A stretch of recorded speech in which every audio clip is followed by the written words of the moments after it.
We are Transgender Unity Coalition. We are a nonprofit. We're newer. We're learning a lot of the tricks and skills here. I personally, who am I? My name is Bree Taylor. I'm the founder and executive director.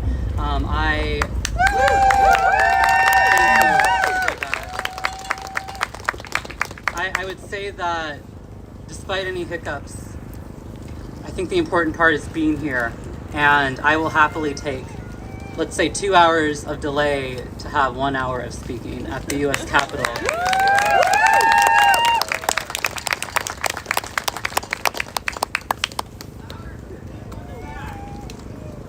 little louder?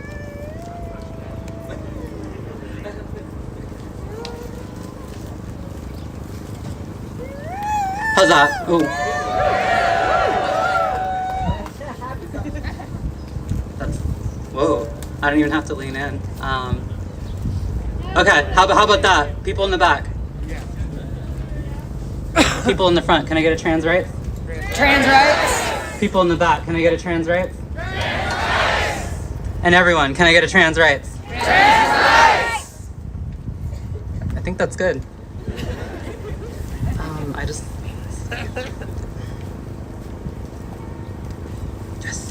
Yes. It helps that I had an opening speech pre-written. I don't have to also think of something to say on the fly for this part. Hello, all of you wonderful people. Thank you for being here today. I want to speak to you about something that touches every aspect of our lives, but feels too often distant: political engagement. When we think about politics, it's easy to feel overwhelmed or powerless. The constant stream of headlines, debates, and elections can feel like too much to bear. And another problem is it's every single day. It's multiple times a day. It's constant. It's intentional. But I'm here to tell you, your voice, your choices, and your actions matter more than you will ever know.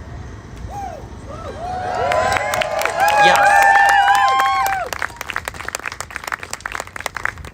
Every time you vote, every time you call your representative, your senators, your elected officials, those in government with a duty to do their jobs.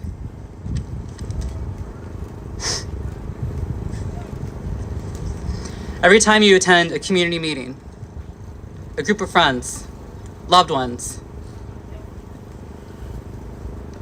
every time that you make your voice heard to the people, to America, you are participating in one of the greatest acts of collective power humanity has ever conceived, and that is democracy.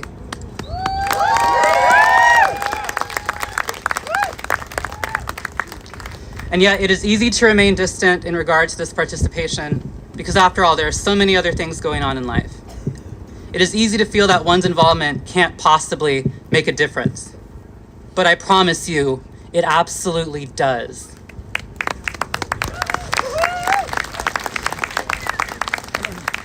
You see, democracy isn't a spectator sport. It's not a show that we tune in every couple of years when the elections roll around. It is a daily practice and a shared responsibility and a living, breathing system that depends on each and every one of us. When we disengage, we leave decisions about our futures, our children's futures, our communities in the hands of others, often those who do not have our best interests in heart. Consider the issues that keep you awake at night. Is it the rising cost of healthcare? Is it the access to healthcare? Gun violence, climate change, Earth? Access to quality education, access to a base standard of education. These are not abstract problems. They're deeply personal, and they're shaped by policies crafted by people who are put into office by you, the voter. Or in some cases, and many times, the absence of voters. Let me give you an example. In the 2022 midterms, voter turnout was just under 50%. That means half of all eligible voters stayed home, while decisions that were made to impact 100% of us were left in those based on the results of those elections. Imagine what could have been accomplished if the remainder of that voter base showed up. Because every brick is a foundation of our society. Every vote is a brick, in that foundation. While too many of us fail to lay those bricks, the entire structure weakens as a result. But let's be clear, political engagement isn't just about voting. It is crucial, it is the cornerstone, but it is not the entire structure. Engagement means staying informed about the issues that matter to you, and not just at the national level. Local politics often have the most direct impacts on our daily lives, from the quality of our roads, to our schools, to how our police departments operate, everything. Engagement also means holding our leaders accountable. Remember, elected officials work for us, and not the other way around.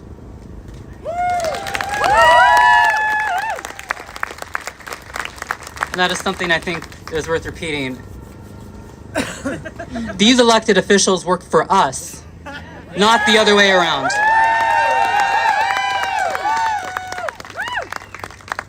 Our taxes pay their mortgages. Our bubble marks on that ballot, that gives them a job while many of us fail to find work. Struggling, finding minimum wage, in many cases due to discrimination. When we see something unjust, it is our responsibility to speak out.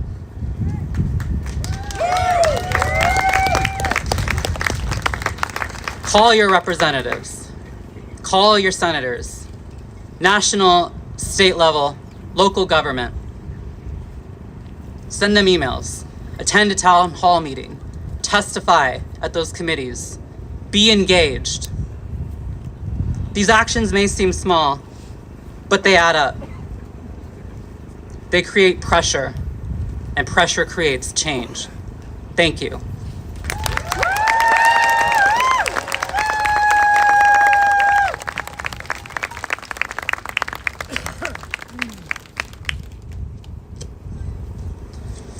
We have a lot of wonderful speakers here today. And I think they should get, in advance, a single round of applause.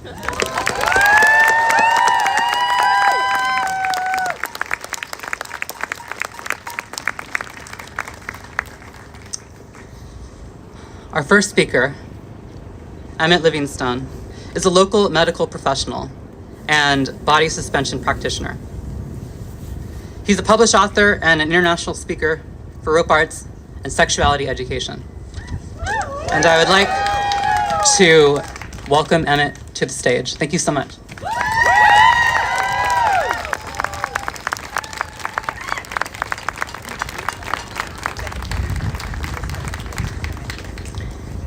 Thank you, everyone. When my husband and I announced our engagement, my mom had just one request. We should all be so lucky. She wanted to recite a poem during the ceremony. She wouldn't tell me which one, but I trusted her enough to shrug and roll with it. I want to share it with you all now.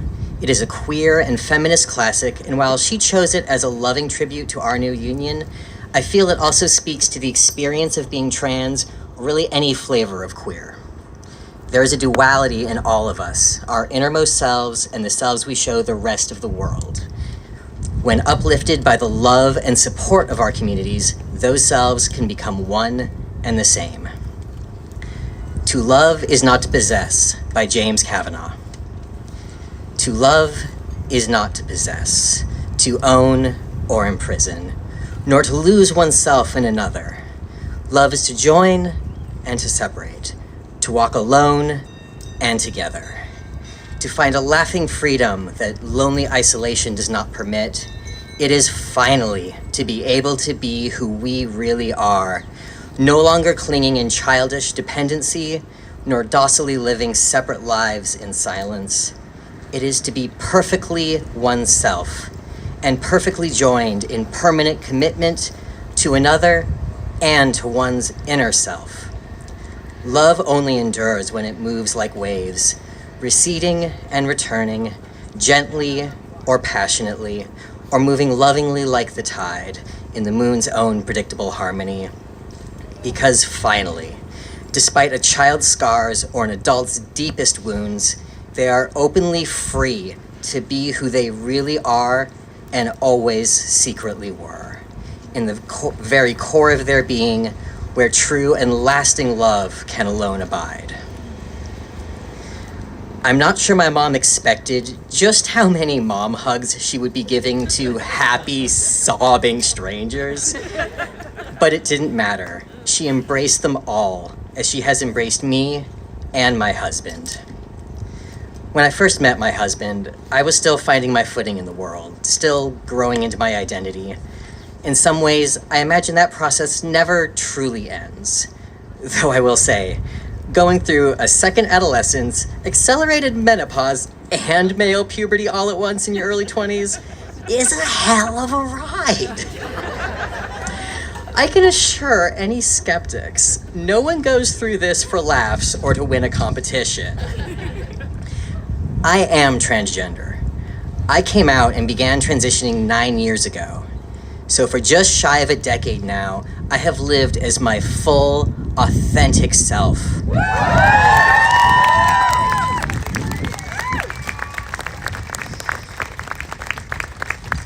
Since then, I have become many things. I am a husband, I am a healthcare professional, I am an artist and an aerialist, I am a friend, I am a son. Being transgender is just one aspect of my identity. It has certainly shaped my history, but it does not define my future. When I was first beginning to find myself, there was very little representation in popular media or even acknowledgement in healthcare or legislation, and not even a whisper in public education. As a teenager, I did not know transgender people existed. I had no idea that I could become anything other than what I appeared to be. Towards the end of college, I got my first inkling that gender was not a fixed concept, and that being assigned female at birth was not a life sentence. At the time, I could not imagine growing up to become an adult woman. Frankly, I never imagined I would make it this far, but here I am, now. And I see a future for all of us.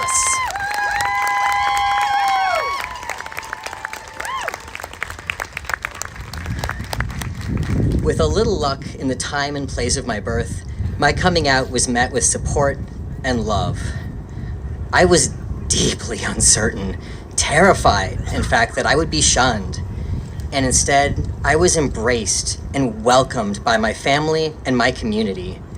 My mom was and is one of my greatest allies. She shared the news with family and friends, answering all of their questions and practicing my name and pronouns with them. She helped me to get all of my documents updated as a Christmas gift to me that year. But yeah, she's pretty great. Thanks to my mom, my friends, and my partners over the years, I was able to explore what my future could look like and was encouraged to embrace the freedom to express who I truly am. As a result, I have blossomed into the man you see before you. I have hopes and dreams for the future. I have more hobbies than I have time for, and I have a close and loving family who cherish me as I cherish them. My mom gave me one other gift that first year. In passing, she mentioned that while updating her boss and coworkers about me, she made an offer to be a source of support if they or any of their children ever come out. Several took her up on this offer. Since then, it is a standing offer I make to all. If you or someone you know is thinking about transitioning and you or they are scared, are confused, if you don't know how to process these changes, reach out to me. I will be your trans encyclopedia. I will be a friendly listening ear. I have a few people take me up on this every year. Sometimes it is the person questioning everything they once believed about themselves, but more often it is the friends and family members of someone newly out. I have talked to a lot of parents about the hopes and the fears they feel for their kids. Not everyone is up for this kind of volunteering, this kind of support for strangers, and that's okay. But it is exactly this kind of compassion and love that we need to lean into now more than ever. Let your compassion become a passion for action.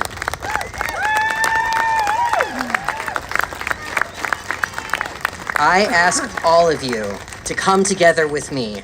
Speak out when you hear misinformation shared. Speak out when you hear trans, gay, black, immigrant, and others slandered.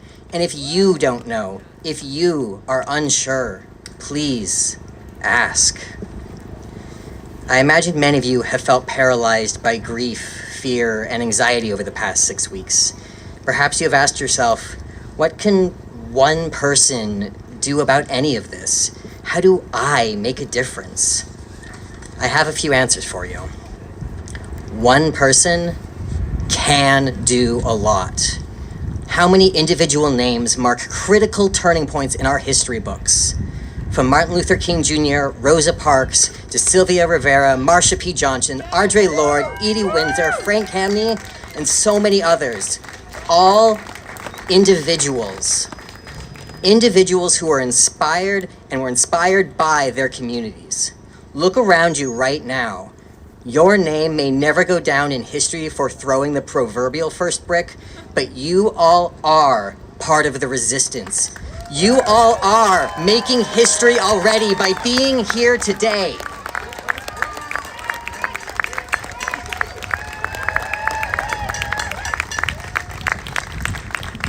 And if you don't know what to do next, I have good news for you. It's a lot easier than you think. It starts with a conversation, a single text even. I am a speaker today because I sent an email saying, I can. And so can you all. I implore you all, reach out to everyone around you and invite them into the resistance. How many of you are here today because one person reached out and invited you to come? This is how a revolution grows. Our power is in community and collective action. Dictators rule through fear and isolation. We win by gathering allies, by supporting one another, and by working together.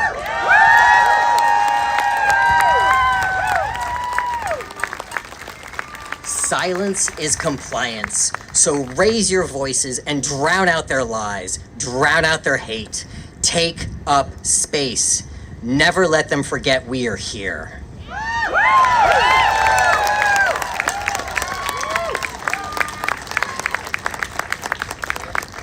The best advice I can give that has empowered me personally, you have to ask to get the yes, I'll help. It's simple. It sounds like, hey, do you need a ride to the protest next week? Hey, do you want to come over and call our senators tomorrow? Or even, hey, do you need more flyers printed? That's all it takes. Reach out and give folks the opportunity to say yes. Yes, I'll be there. Yes, I'll help. Thanks to the efforts over the last 100 years to secure LGBTQ rights in this country, my generation has not known how to protest. We haven't needed to. The gift of the previous generations has been for us to grow up and come out in increasing safety. But now it is our turn to take up the cause in defense of our rights, our lives, and those of all who come after us. Be a voice in the darkness that calls out, you are not alone. Your voice matters. Your vote counts.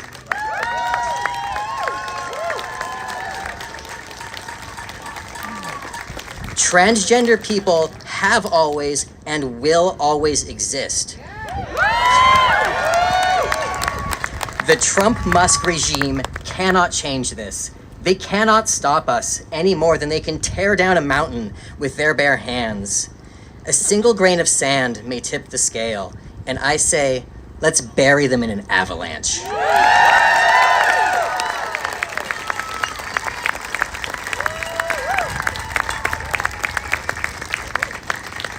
As individuals in our various communities and workplaces, I encourage you all to be as irritating and hard to remove as a pebble in their shoe, a grain of sand in their eye, or even better, be glitter.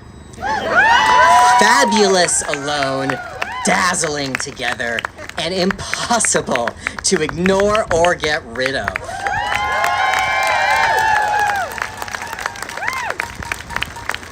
No matter what, do not comply in advance. This coup will succeed if we make it easy for them. Instead, if you are a Fed, push through those updated ID applications and lose that request for information about your coworkers. Everyone, let's race to support each other and grind their efforts to deny us to a halt.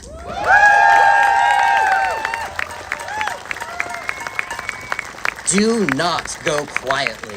Correct misinformation when you hear it.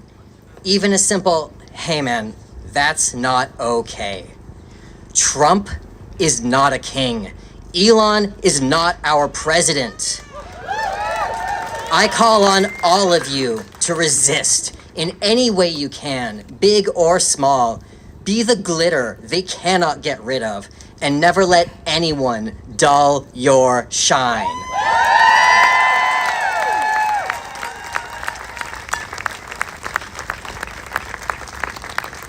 In the years since I came out, transgender and non-binary characters have burst into the spotlight. Books, movies, video games with living, thriving, loving, gay, queer, transgender, non-binary people with lives full of possibility. I can only imagine how different I would have felt about coming out would there have been if I had had any reason to believe that a happy life full of potential lay ahead of me. I have taken great joy in the fact that subsequent generations of trans folks were coming out into a far more open and accepting world. Figuring out one's identity can be a turbulent process for any adolescent or young adult, but having positive cultural touchstones is undoubtedly a heartening influence. Long have I found joy in the relative and increasing ease that transgender people have been finding themselves and each other. But now, I am fueled by rage and grief. Rage at watching every reference to our very existence be stripped away as history is rewritten, research is deleted, and the barest hint of acknowledgement is censored. I feel grief for the lives already lost as a direct result of the Trump-Musk administration and the vile Project 2025. I feel grief for the fear and anxiety that so many of our community have been feeling since last November. But I also have hope. The one thing I am grateful for in Project 2025 is their choice of appointees and how cartoonishly evil and unqualified they all are. By rushing in and tearing apart our government and our democracy as fast and as sloppily as they have shown their hand to America and to the world. Your neighbors, your coworkers, your family members may just now be realizing that they have voted against their own interests. Those who were conned by Trump into voting for him are beginning to feel the pain of their choice. But they are still human, as are we. Blaming, mocking, or pushing them away will not help any of us. The short-lived schadenfreude serves no one and will only push them farther away. This is not the time to gloat that we told them so. Now is the time to invite them in. Welcome them to our side to help right the numerous wrongs being committed. We welcome every ally. We need every ally.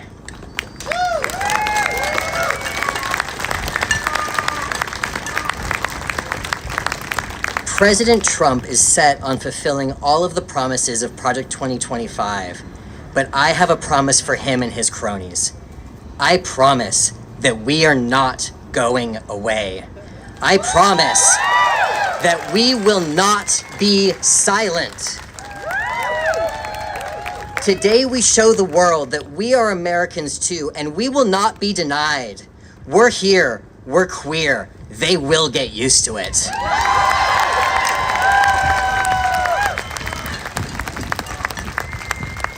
America is supposed to be the land of the free and the home of the brave.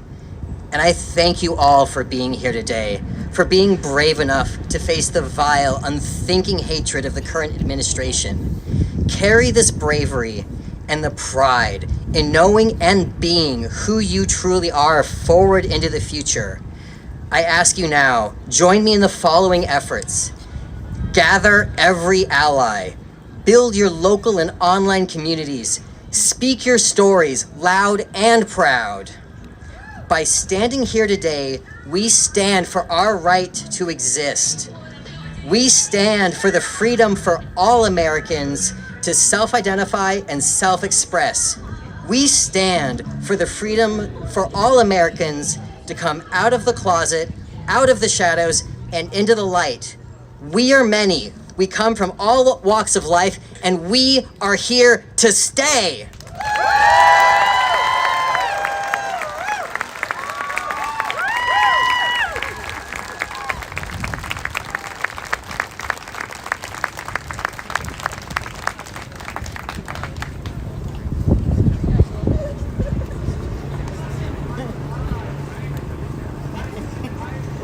That was amazing. I think we should have one more round of applause for Emmit.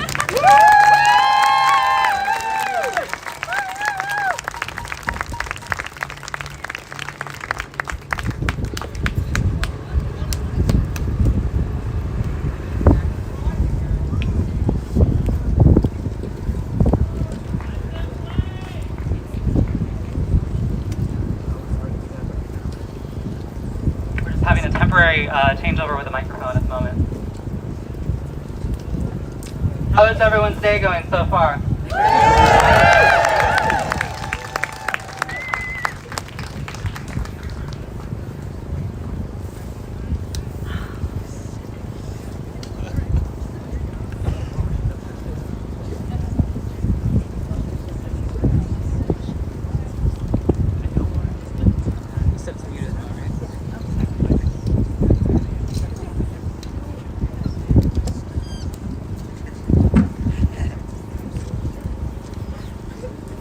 Mic check.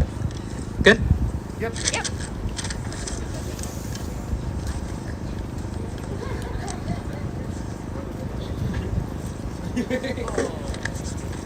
All right. Let us resume. For our next speaker, we have a wonderful Chloë. Schwenke is a professor of leadership and ethics at the McCourt School of Public Policy at Georgetown University. A researcher on gender equality issues, and a human rights activist. Previously, she has worked at USAID, consulted to the World Bank, served as vice president at the human rights organization Freedom House, and has carried out LGBTQI+ human rights and democracy building projects in 42 countries around the world. She was one of the first 3 transgender political appointees to the federal government under President Barack Obama.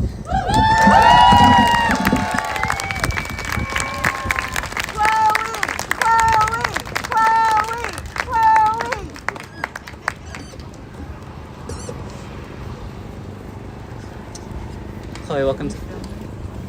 Is it on? Off at the moment? Let's welcome Chloë to the stage.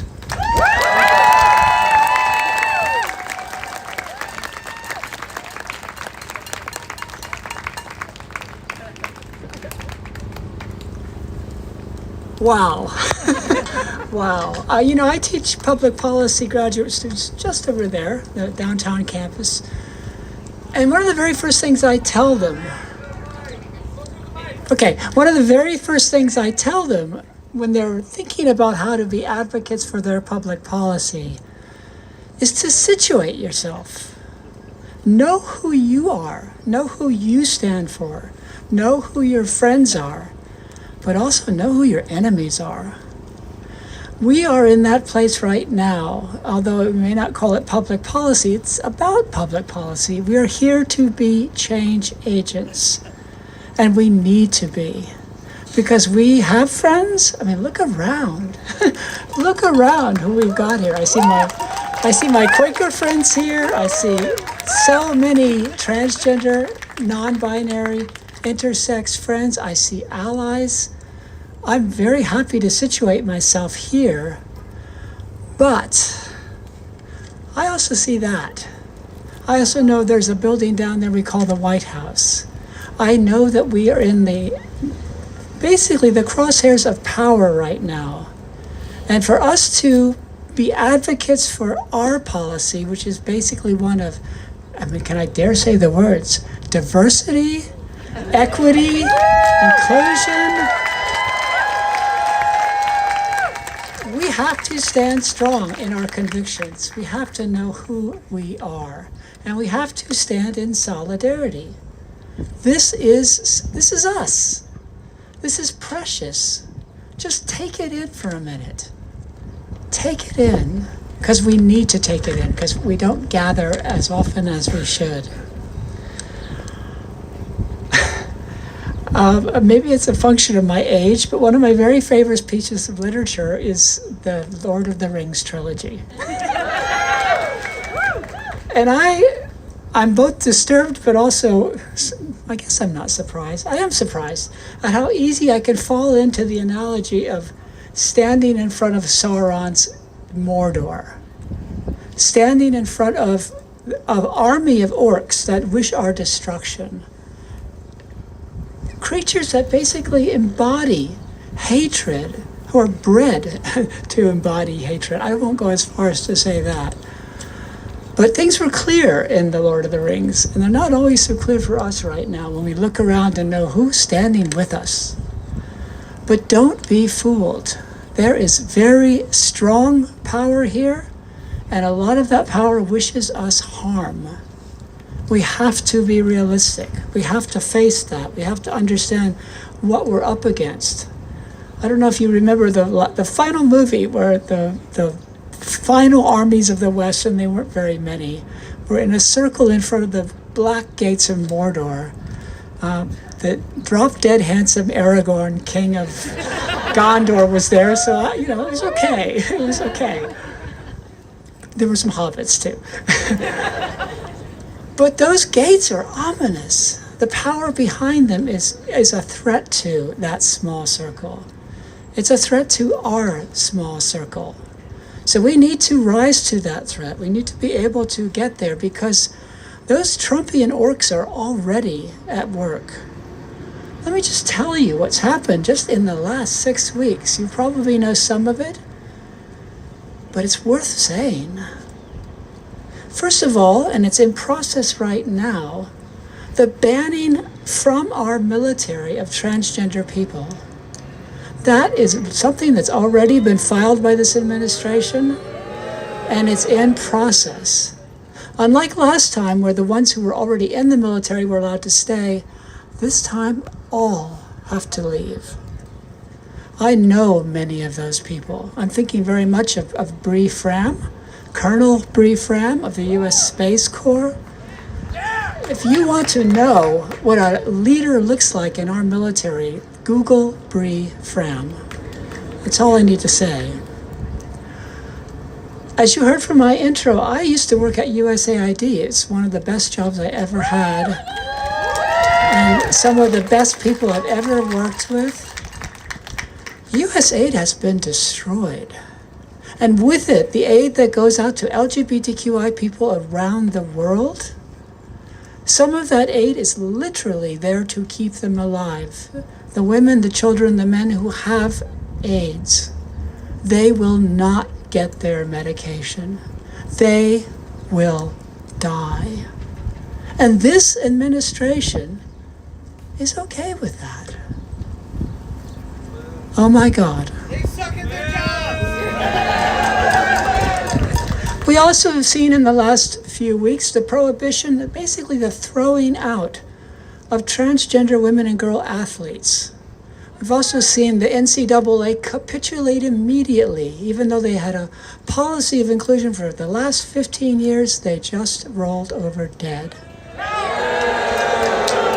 That has to stop. I see some wonderful signs here about protect trans kids. Trans children and youth are the most vulnerable of all of us, and of course that's where they would go to.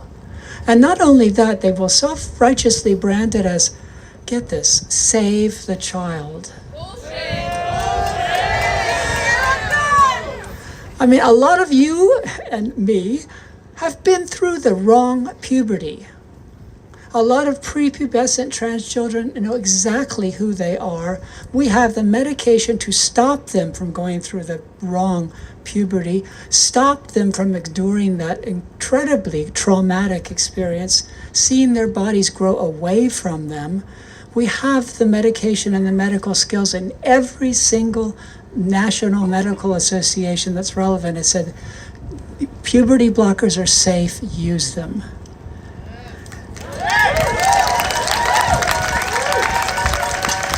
Let's let these children get to 18 and decide for themselves. Do not make them go through puberty twice and try to undo the damage, because it is hard, it is expensive, it is painful, and it is unnecessary.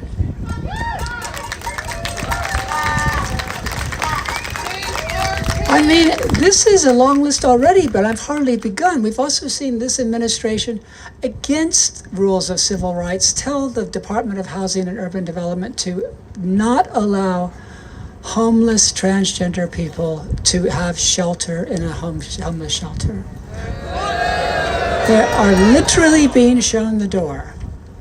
I mean, this is the definition of cruelty. This is the definition of, I would call it sadism. Somebody's getting pleasure out of this kind of suffering. That is really powerfully wrong. I'll give them creativity, this administration. They're looking forward about how can they make our lives miserable even going forward. They are now deciding how to deny visas to people who want to come for World Pride here in Washington in June. They do not want trans people coming to Washington, and they do not want transgender people coming to Los Angeles as athletes or even as spectators for the Olympics in 2028. They're working on that now. How to keep trans people out of America, even as visitors.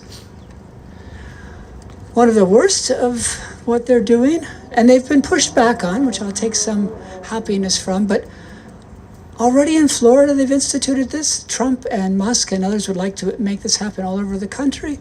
That is to take incarcerated transgender women and put them in men's prisons. We know what that means. We know that those trans women will be sexually assaulted daily. They will be raped. They will die. And MAGA is just fine with that. That has to stop. We cannot let that happen. Shame is the right word. It's not good. And then data. We've already heard our previous speaker say the work that's going on in earnest to erase us from the data that is so important in our lives.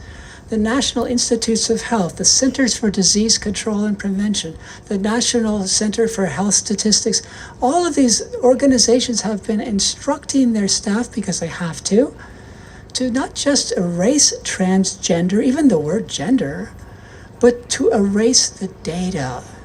And not just the data that's right now, to go back in the files and erase it. They want us to disappear. Are we going to disappear? No! Damn right. And then just to twist that knife in a little bit harder, if you have your passport and it needs to be renewed and you take it to Rubio's State Department, they'll do it for you, but they'll change the gender marker back to your gender marker pre-transition. Here's your passport. Let me tell you, before I transitioned 18 years ago, but in the early days, it took a while to get that F in my passport. And I work internationally. I had to go to Turkey.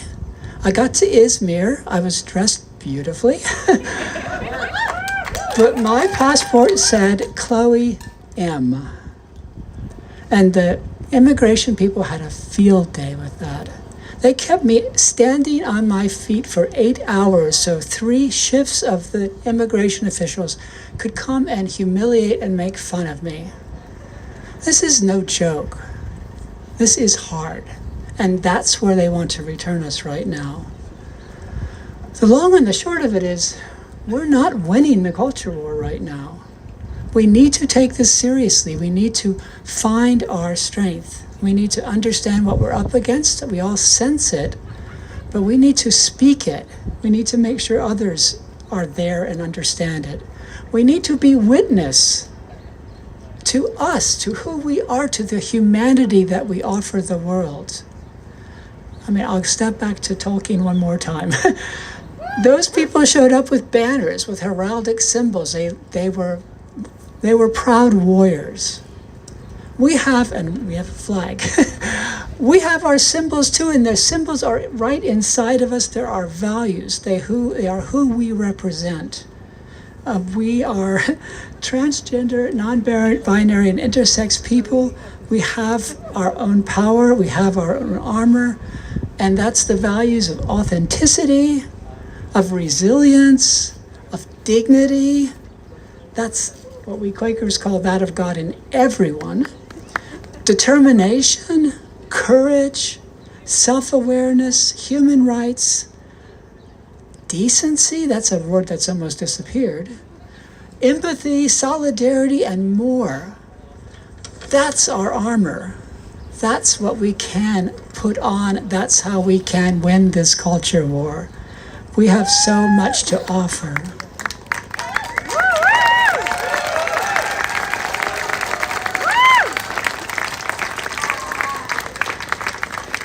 One of the ways we can move forward is to visualize a better future. And I can do that because I have experienced a better past. I was a transgender political appointee. Oh my God. I never asked to be that. That's a long story, but it was an important story because having worked internationally with trans people all around the world, trans people who are criminalized, who are harassed, who are literally killed, they're beaten the crap out of. You should have seen the messages I got when my appointment was announced to the world. It was, you have a president that will lift up transgender people to be senior officials in your government? This is unimaginable. Imagine us being an unimaginably inclusive government once again.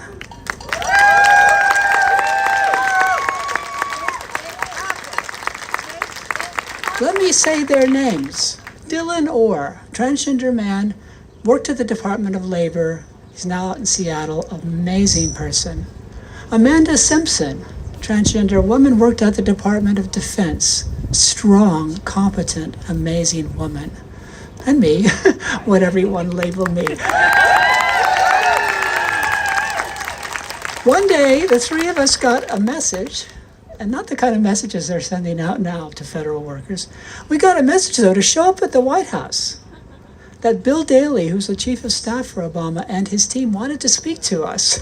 That's all it said. We were terrified. We were very new in the job. We showed up, we didn't know what we were going to say. And we walked into that room, and right away there was warmth. There were smiles, there was inclusion. And there was a question that was asked that has never left me, and that I dream of hearing it asked once again. They looked at the three of us and said, "What can we do to support you?"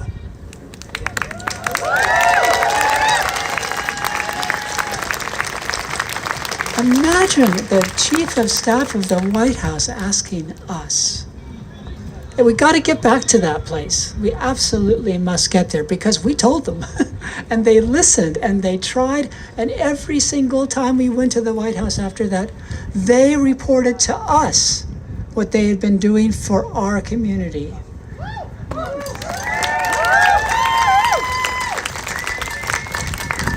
As you heard, I was assigned at USAID, which was a high point of my life. And we had, again, a president that said human rights are for everyone. Chloë, go out to Africa and tell them that. And I did, and I got in a lot of trouble, but I did. I'm still here, so.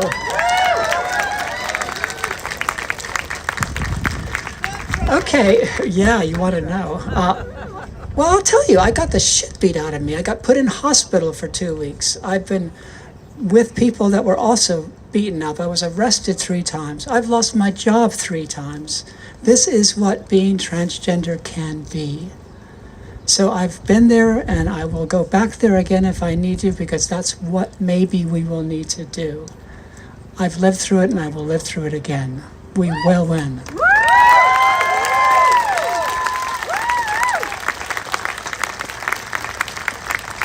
Now, I'm one of those dreaded professorial people, those coastal elites, but I am proud to be a professor. I've worked long and hard to get there. And I'm going to indulge myself at your expense and teach you something. Maybe you already know some of this already, but I want you to know how at least I see this. That is, words like transgenderism, transgender ideology, even gender ideology, these are not real things. These are devices that are intended to dismiss science, to dismiss psychology, sociology, our reality. Push back. Second, I stand before you as a biological woman. Don't let anybody tell you you are not. Okay, I'm a biological transgender woman, but I was born transgender. I didn't become transgender when I transitioned. I transitioned because I am transgender. And for those of us who are transgender, there comes a time when we just can't stand looking in the mirror and not seeing ourselves. We have to transition. But the reality that science has taught us is that we have the brains that we say our gender is telling us who we are. We have, through brain morphology, through looking at how messages are transferred in the brain, from looking at prenatal hormone exposure, we know the science. We are born transgender. I have always had a woman's brain. In fact, I've actually volunteered my brain, not now, for after I die to be part of that continuing research. But science is clearly... Still here? Yeah, good. Okay. So, we know who we're up against. We're up against Trump, Musk, and MAGA, and we know that they are not friendly to my science lesson. Persevere. Trump, Musk, and MAGA are big on disinformation and lies about us. Push back. I got some big news for you too. Really big news. Never, I'm saying this as an eminent Georgetown professor, never in the history of the United States is there a single case, never, of a transgender woman assaulting a cisgender woman in a public restroom.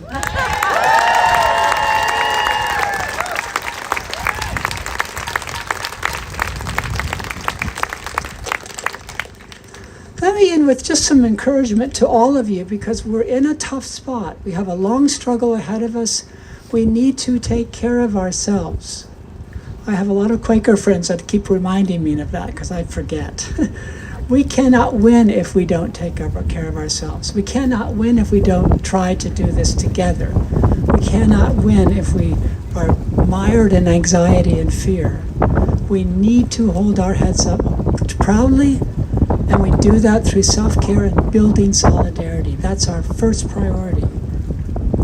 I'm going to end, as our previous speaker did, with a little bit of literature. This is actually from the French philosopher Albert Camus, part of his essay, Return to Tipasa. This was brought to me by Bree Fram, previously mentioned. Listen. In the midst of hate, I found there was within me an invincible love. In the midst of tears, I found there was within me an invincible smile.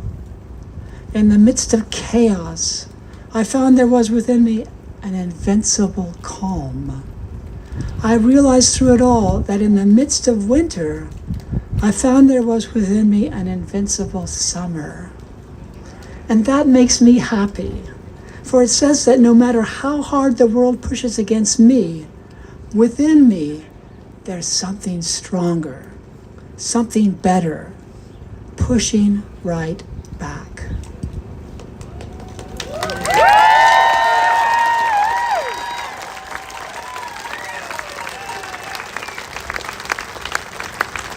For those of us who, I just love being with you guys. For those of us who are transgender, non-binary, or intersex, or allies, that something inside of us is our authentic selves.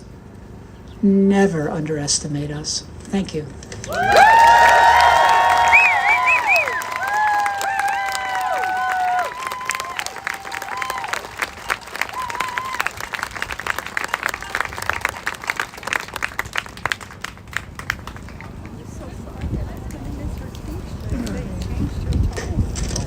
Another round of applause for Chloë.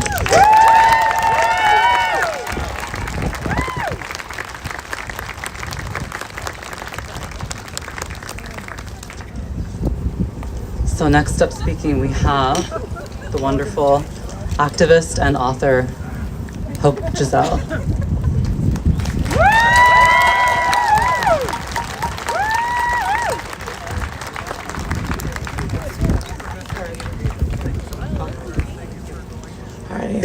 Good morning, everybody. Good morning. I said good morning, everybody. All right, we are here for some liberation today, so I need to get this energy up and I need to get y'all bodies warm. Okay?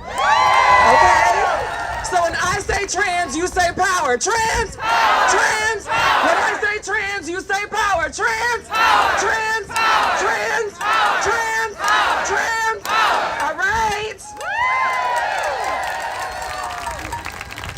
Now, my name is Giselle. I am an activist, author, all-around DEI specialist, and I will not change that word to belonging because it makes people on the right feel more comfortable about their bullshit.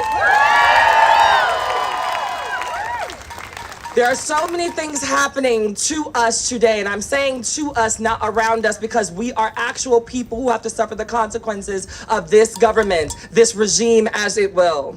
We have to stop allowing them to rename things for their comfort while making us uncomfortable for the sake of being right in a history that is so wrong.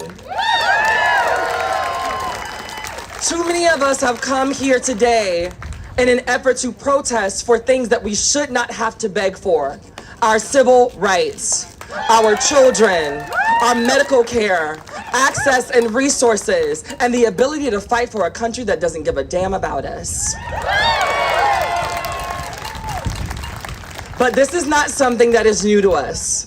People on the left, folks who are truly progressive and forward thinkers with open minds have often had to fight for the things that we deserve most.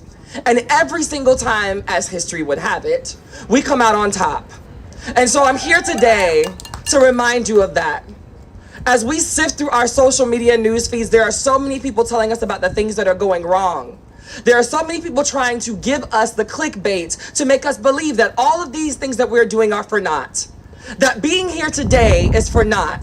That continuing to exist in our skin and in our bodies and the truths that serve us best are for naught. And I say that is a lie. One of the things that you will learn is that people who are afraid of the change are the people who fight the hardest. Think about the last time you were in trouble with your parents. You didn't combat them because you were right. You combated them because you knew you had done wrong and you wanted to distract them. That is exactly what this government is doing to us. They are trying to distract people from what's really happening. They want to eradicate trans people and use the government to do so. They want to convince the American people that this is the America that they voted for. One that does not involve or invoke the spirit and the ability of trans people around the world to do good.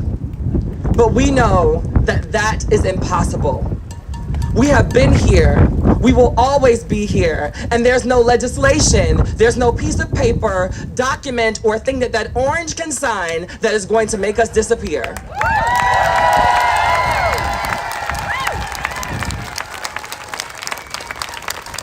The goal is to weaken us.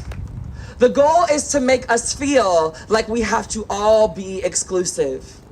You see, the thing about exclusivity is that just like clothes, when things are exclusive, they are popping, they are amazing, everybody wants one, but everything that is exclusive goes on sale. One of the things that I've learned is that as trans people, as people on the left, as folks who want to see everybody have an opportunity to live, we cannot hold on to the idea that there can only be one of us at a time. That is how they divide us. What we have to recognize and continue to know to be true is that we are stronger together. The erasing of the T from LGBTQ cannot stand. And if you are a person that is here and agrees with that, you are on the wrong side of history. If you know someone that agrees and believes in that, and you are not saying anything, you are on the wrong side of history. It is no longer enough for us to show up and say that we are activists or allies. We have to be accomplices to each other, to all parts of this movement. I want to explain to you all what that means. An ally will say that they are happy for you being able to be yourself. An accomplice is going to advocate for you being able to be yourself. We can no longer sit idly by and allow people to make bracelets or post boxes or hug our babies and then leave and go to a family, a regime, a job that supports our eradication. So, I want to give you all a lot, but I also have to give y'all some facts, right? I am sick of watching trans folks be bullied by the government full of liars and cheats and straight up hypocrites.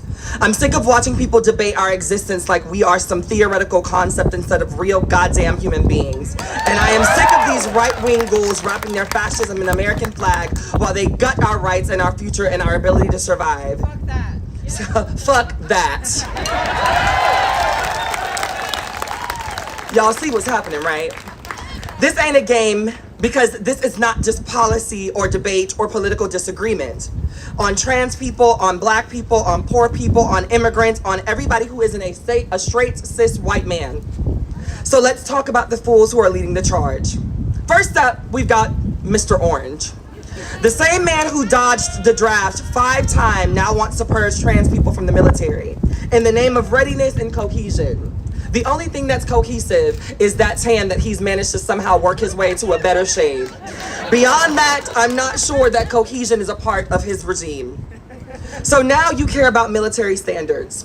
But where was this energy when you let white supremacists, rapists, and criminals into our capital?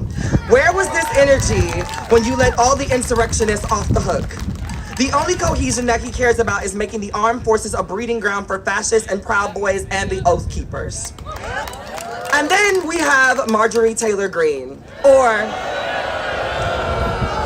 in my favorite new language, bleach blonde, bad built, butch body.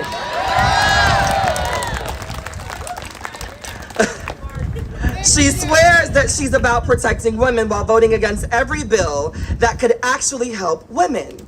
Equal pay, childcare, reproductive rights, domestic violence protections, nah. She means protecting white women from having to share a bathroom with a trans person, while completely ignoring the biggest threats of women's safety, which are the men who oftentimes tend to be her own colleagues. And let's not forget about Nancy Mace, who somehow flip-flops between pretending to care about survivors of sexual assault and pushing policies that make trans women who face the highest rates of violence more vulnerable.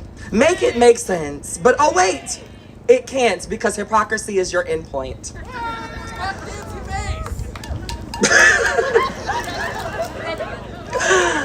Oh, her 3 husbands did that and all of those things failed past an engagement. And then we have Elon Muskrat, the clown prince of Twitter fascism, This man is really out here whining about woke culture and canceling while banning journalists from performing or platforming Nazis and doing Nazi salutes. Baby, you are the biggest snowflake of them all. You are mad because people don't worship your mediocre apartheid emerald mine money. You are a mediocre small man and you love throwing tantrums on Twitter because you think that it makes you revolutionary. And spoiler alert, it doesn't, and I will not be calling it X ever. While these fools are out here performing for the cameras, real people are suffering. Folks in Iowa are about to be erased. Trans people are losing their civil rights protection there.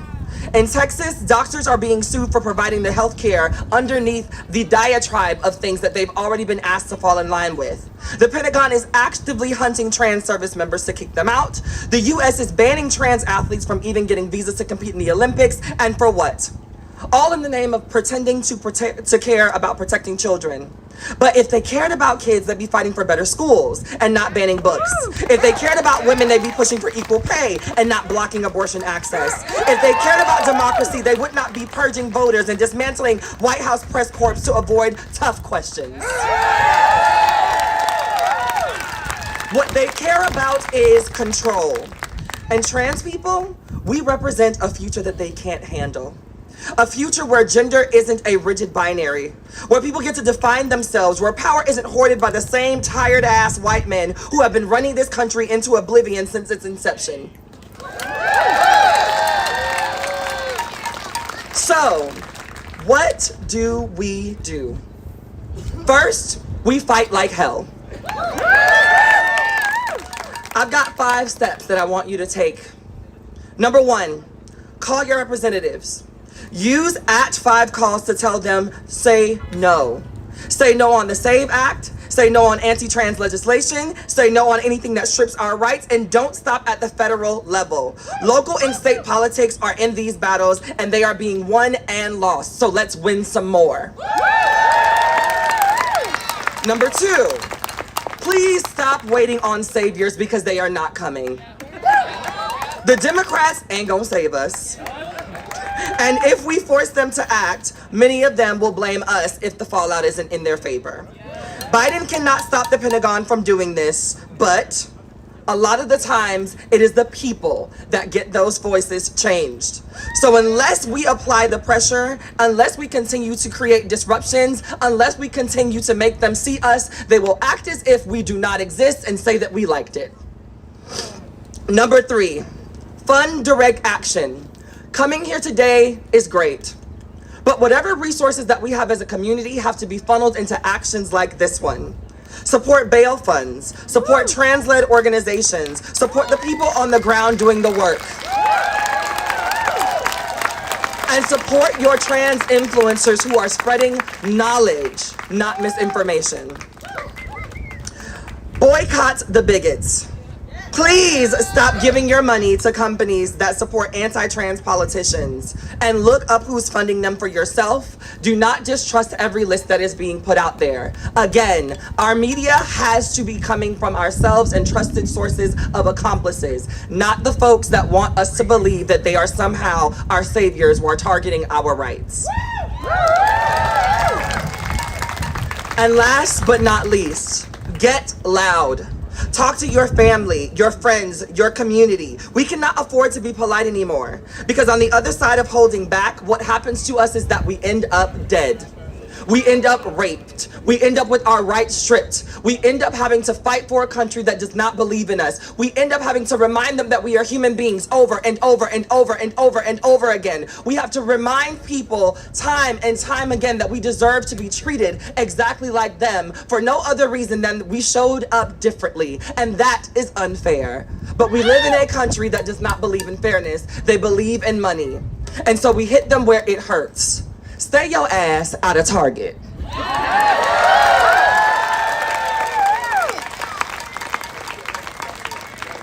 Stay your ass out of Chick-fil-A.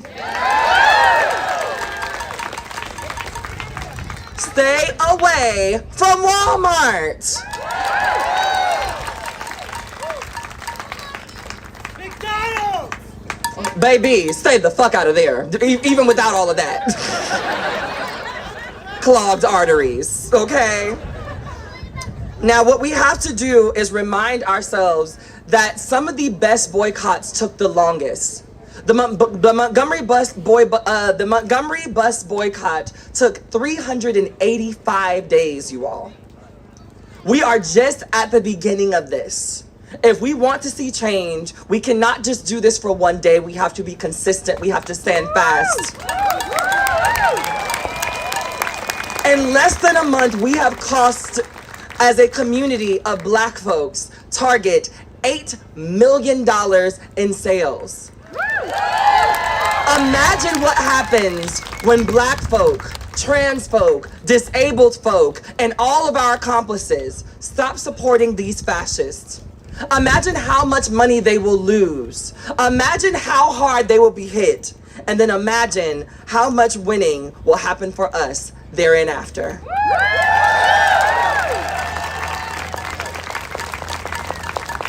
I need you all to listen to me. We are the majority. Do not let them tell you differently. Just because trans people make up 1% of the population, do not let them forget that we do have our LGBT brothers and sisters.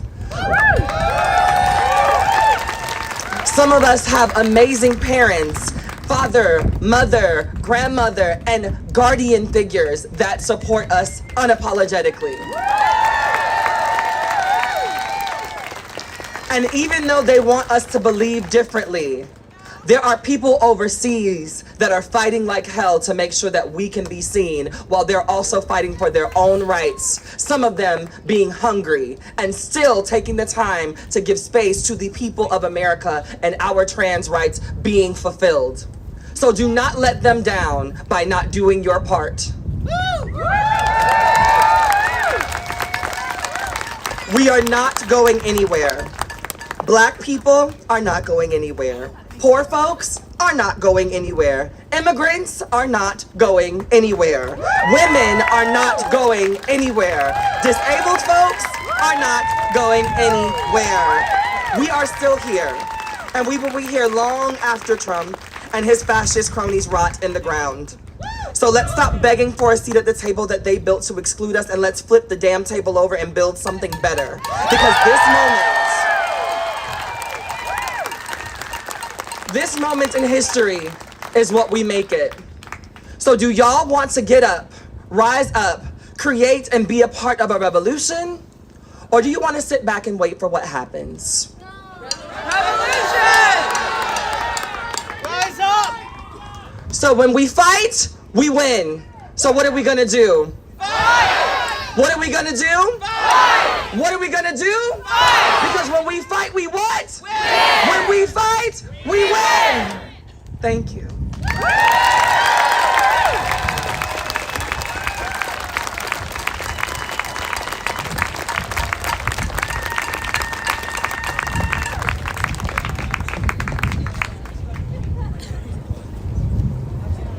Fuck yeah.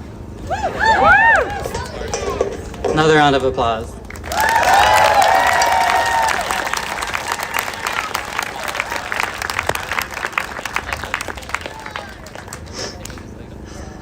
This is actually a good time to build off of some of that energy, I would say. We invited members of Congress to our event today, and I'm not sure how many are here. Now, I don't mean to put anybody on the spot. Is anybody either one of our lovely, amazing elected officials and or a staff member? Where are they? That's what I thought. We did a lot of outreach. We spent weeks contacting different offices. I personally made many phone calls, and hundreds of phone calls, actually.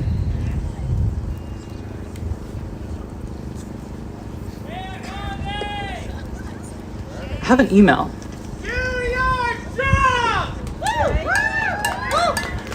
Here is a response from the office of Senator Chris Van Hollen in regard to, would you come out and support of the trans and non-binary community in America. Will you show solidarity with us today, right here, right now?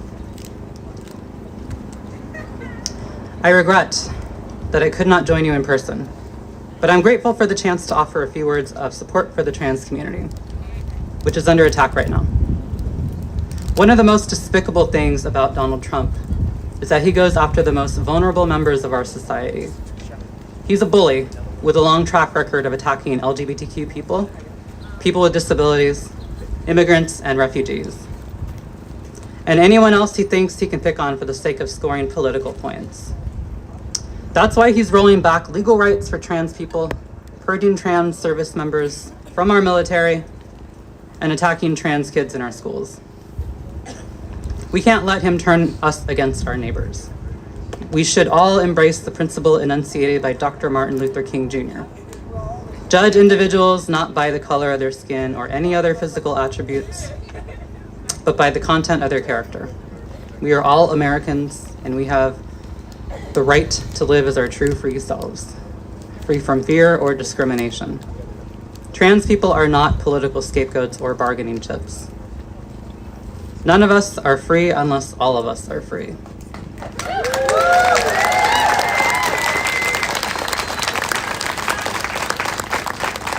I want to thank you all for standing up for what's right, and I want you to know that I will stand with you in the fights to come.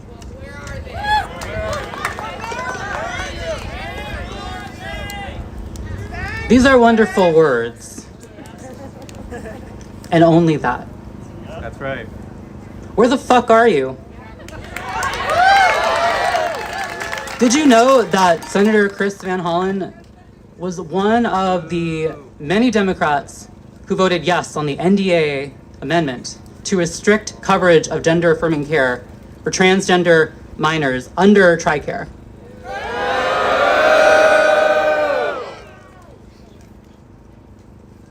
It's very hypocritical.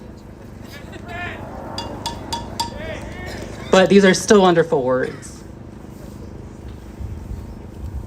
It might be a grim reminder that we cannot rely on those who have nothing but empty, hollow words.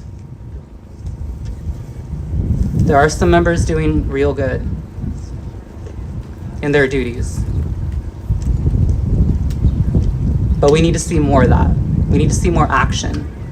Being told we're here for you is bullshit, when it is not met with people actually here with us. In the fights to come, we will be there because it is our fight. It's our lives. It is our existence. And if those so choose to join us are allies, we welcome them. But they have to actually join us.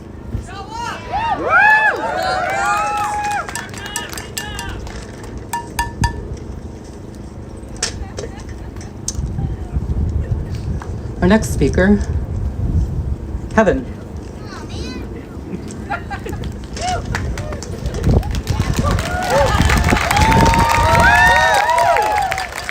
I would like to turn the energy away from that pragmaticism to some loving energy. Let's welcome Kevin.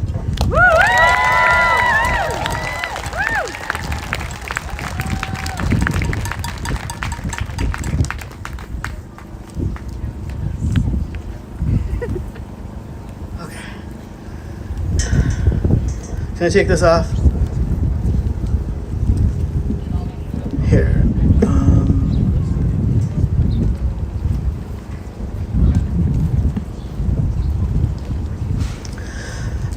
Hi. My name is Kevin. Also known as Skye, S-K-Y-E, from the Isles of Skye in Scotland. And Spectrum, because we're all on one kind or another. And I'm here to recruit you! Points for who knows that. Yeah. From famed political activist Harvey Milk. I wanted to first read a statement written by Rachel Crandall Crocker, who, for those of you that don't know, comes from my great, marvelous, magnificent state of Michigan.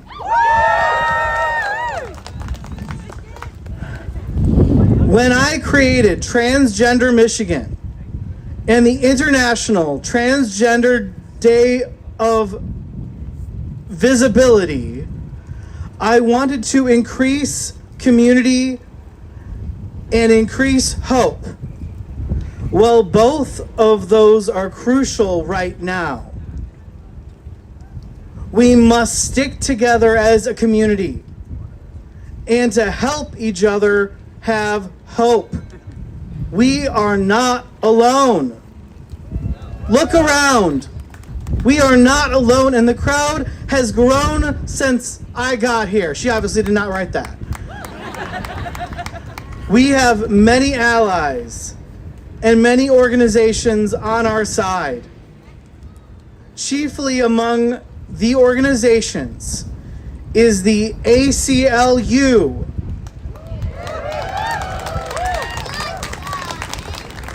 They are fighting for us every step of the way.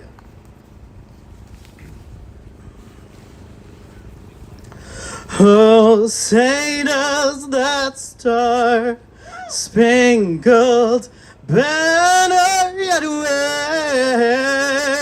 wave for the land of the free and the home of the brave.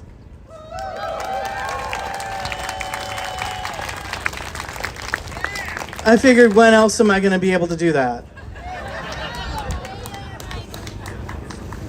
So here I am, from Michigan, where I was fortunate and lucky to have a family who believed in me from the very beginning. I am an anomaly in the trans community. I shouldn't be, but I am. I am a rare person who has community and family support from day one. My grandpa Bernie was there when they liberated the camps in World War II. My grandpa Phil, who would be 100 as of February 2nd, yes, I am aware, he shares the name of the famed groundhog. Perfect. And I just turned 44. On President Lincoln's birthday. And one that I share with Charles Darwin. History has its eyes on me. I was out smoking grass one day with a descendant of Clarence Darrow, who is trans. The descendant, not Clarence Darrow, just to be clear. I don't talk to dead people.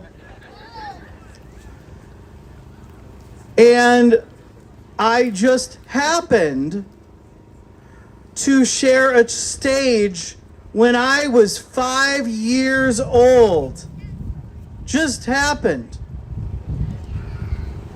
to share space with Kristen Bell.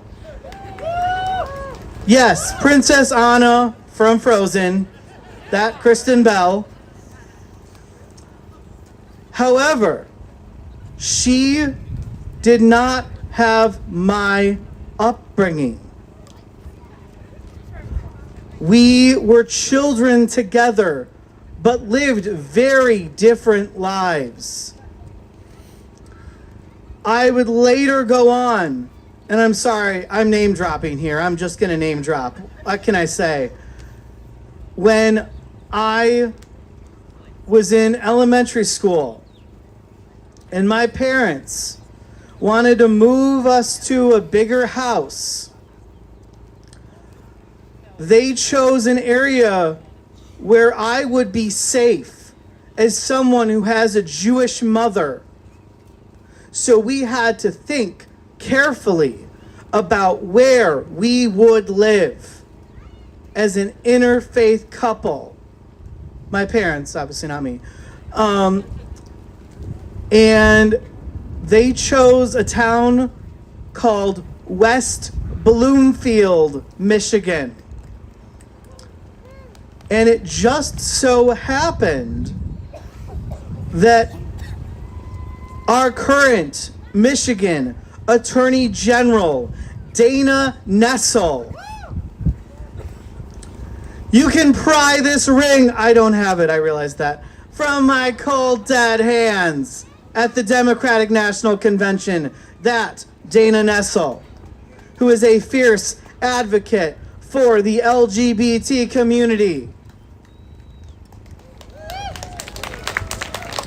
Yes, I share a childhood home with our current Michigan Attorney General. At a different time, she's 10 years older than I am. But that is the blood that is running through me. That is the force that I have in me right now. And I don't know about you, but I'm not going anywhere. Michigan is my home state, and the United States of America is my country.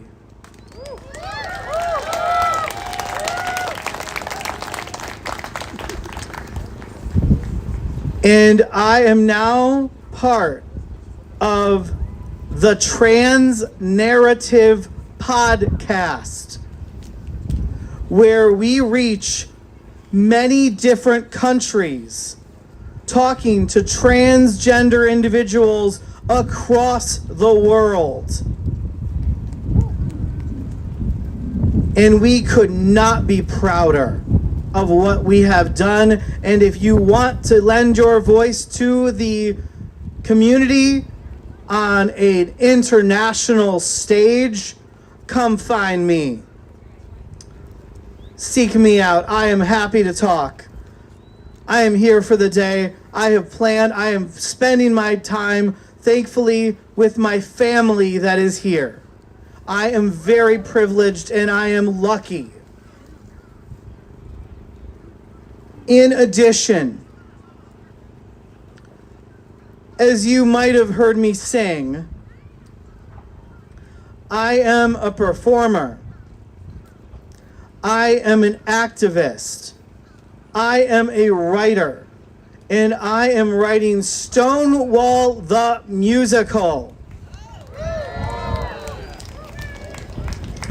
Dance with us at the Stonewall Inn. Dance with us for your life. Dance with us in the midnight street. Tonight we're gonna make a revolution. Out of the closet, into the streets. Out of the closet, into the streets. Out of the closet. Into the streets. Out of the closet. Into the streets. Out of the closet. Into the streets. Out of the closet. Into the streets. Out of the closet. Into the streets. Out there we chant in the fabulous heat. Out of the closet. Into the streets. Want to find out more? Go on Skye, SKYE Productions.com. That is SKYE Production.com. No, sorry, wrong. I apologize. I'm in the moment. That is the name of our company. Name of the website is Sky Rainbow. So that is SKYE rainbow. RAINBOW.com. Because we're all part of the Rainbow Connection. The lovers, the dreamers, and me. Thank you.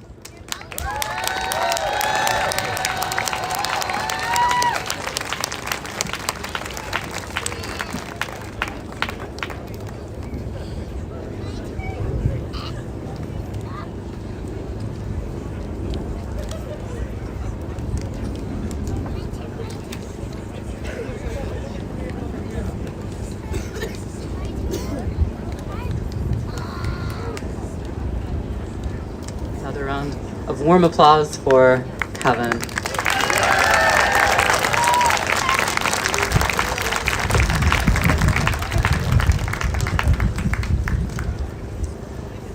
Not too long ago, actually, on January 30th, our organization had essentially this with the people at the state level. We managed at the very last second, when it just felt insanely crucial and necessary, to put together across 9 different states, state capitol rallies across the country at the same time. California, Texas, Wisconsin, Michigan, Ohio, Massachusetts, Kentucky, Colorado,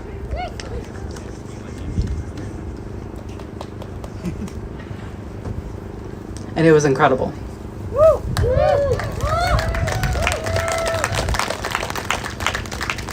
To see all the wonderful people in each state, to show their faces, and to express their voices. This fight is not local to a single part of the country. It is everywhere. There are about 2.5 million of us. They say we are a tiny statistic and that we are small. Does that sound small to you? No. I'm sorry, I didn't hear that. No. Exactly. To relay some of the voices from these other states, we have a couple of our rally leaders who led the rallies in Texas and Kentucky. And the first of these two, I would love to welcome the wonderful Melody Tralo. Please give her a warm round of applause.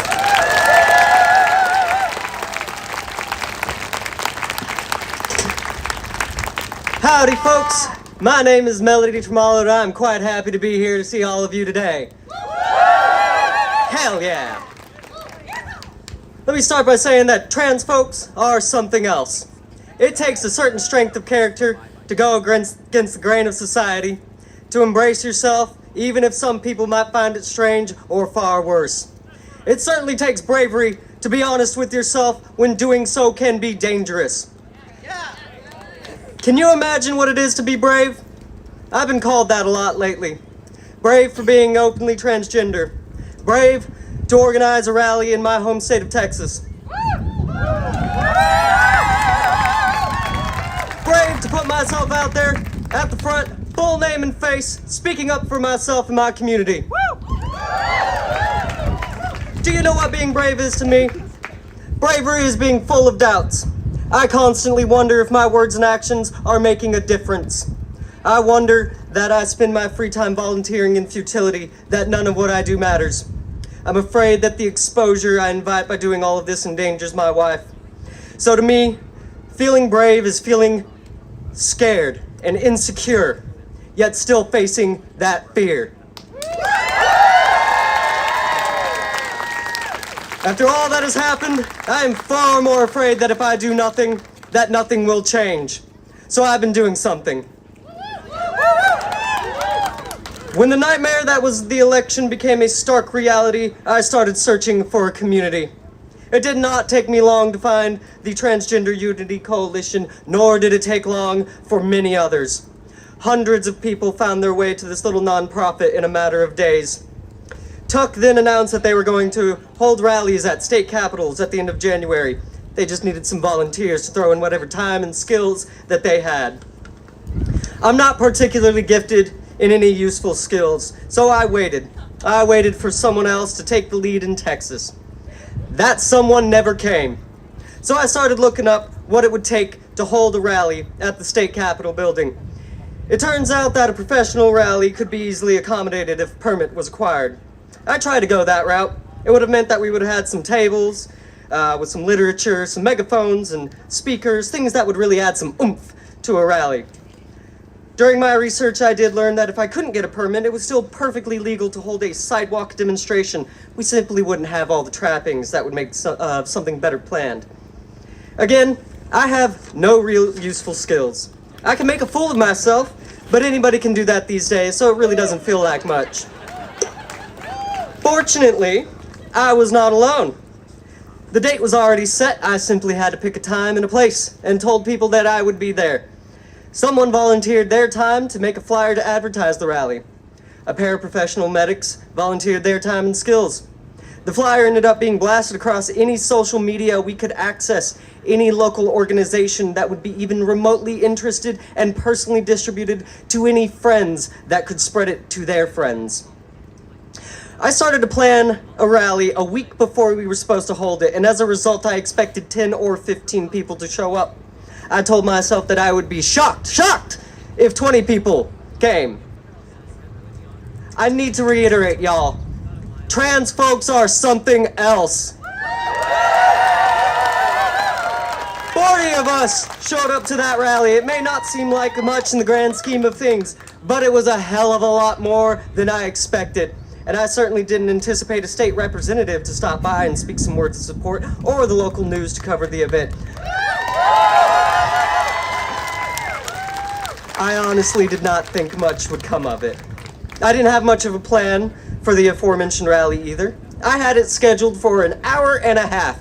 No real plans for speakers, chants, anything, other than to go first. We didn't stand around awkwardly though. After starting with my story of my own journey and how I came to stand there addressing the crowd, I think some others felt it was easier to share theirs. Attendees took turns to speak to the rest of the crowd. Some were allies, letting us know that they're here for us. Some were queer of different stripes, showing and standing with solidarity. Many were stories from trans folks themselves, sharing their joys and their pains, their hopes and their fears, their pasts and their visions of a brighter future.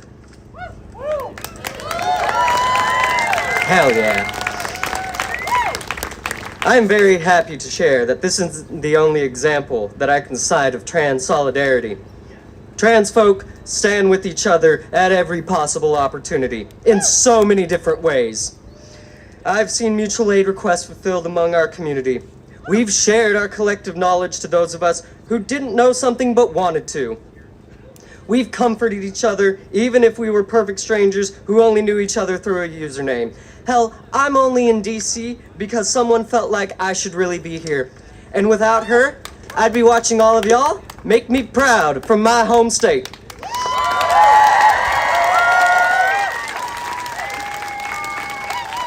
So a big thanks to Marissa, all because she believes in me. That's some crazy powerful, insanely beautiful, and wildly inspiring action right there.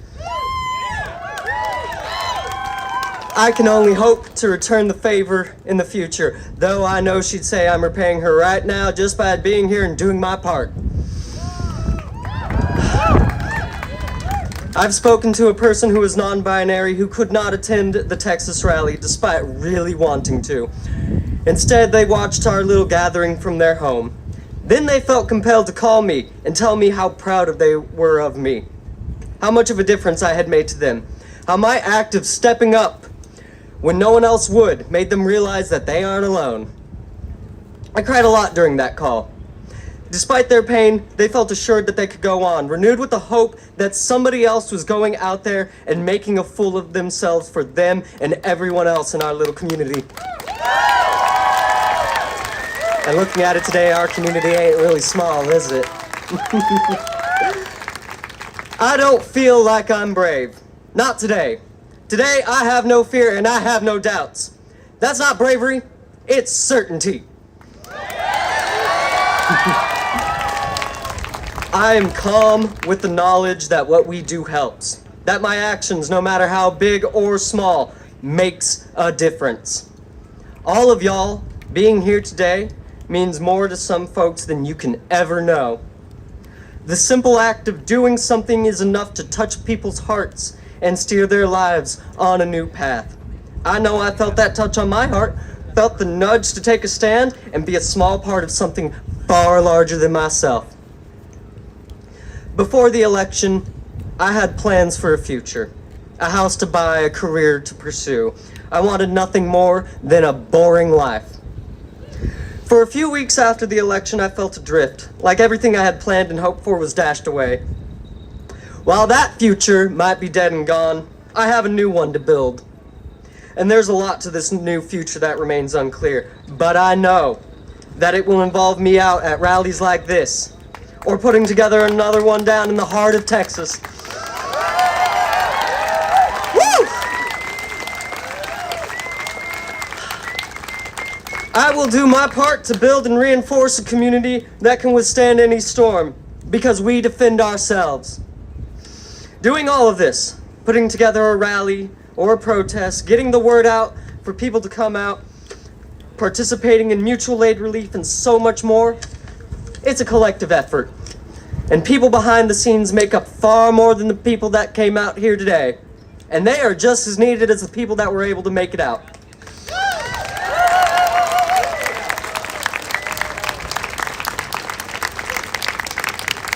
These are the folks that put together the flyers and then send it to their friends, their family, and across social media. They're watching right now from their computers and their phones. They may not have been able to come out, but they help make all of this possible. So if you think you cannot do anything to help, like I thought when I first started this new and wonderful journey, the truth is you can.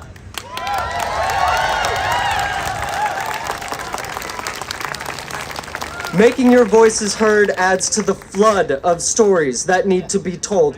I would not be here today without some trans folks telling their stories on the internet. Imagine how many people had the same experience. Now imagine how many people need to hear your story.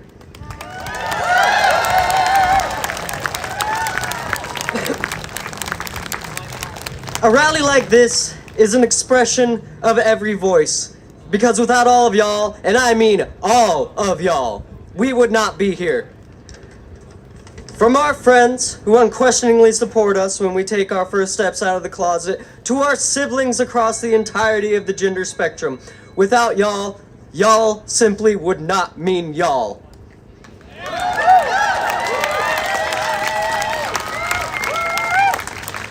Now let's get out there and share our stories with the world. Let's show the forces that would erase us that we will not go gentle into that good night. That we will only allow old age to burn and rave at the close of the day. That we will rage against the dying of the light. Thank you all for having me. Let's do some good together.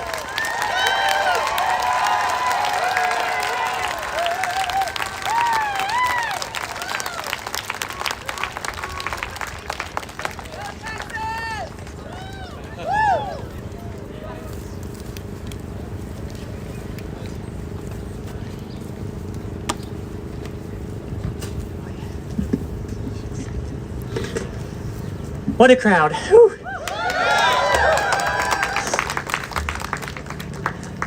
My name is Marissa Ireland, and I do not exist.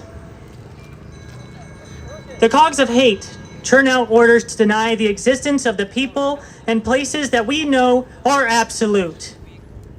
As a result, we, the people, have become the unwary targets of oppression, caused by the fear and desperation created by the current administration. We have been told that we must disappear, or else lose everything we hold dear. But they are taking away everything anyway. If we are not good enough in the eyes of our own government, to deserve the same right to existence that others take for granted, then what is there to do? I was raised to believe that this country, our country, was founded to promote the common good, to forge a path of progress established on a bedrock of freedom. There were no exceptions, no caveats nor exclusions. Everyone was told that they were guaranteed the same chance as the person to their left and their right. But that was the greatest lie that has ever been told. Freedom is not selective. Freedom does not restrict the beliefs or rights of one group because it is inconvenient for another. Freedom does not force the will of others onto someone else. Freedom does not belong to any one entity. Freedom is not a privilege that is granted by a governing body in a form of a law. No. Freedom is an inherent and consistent truth that is ingrained in the very fiber of every being here today.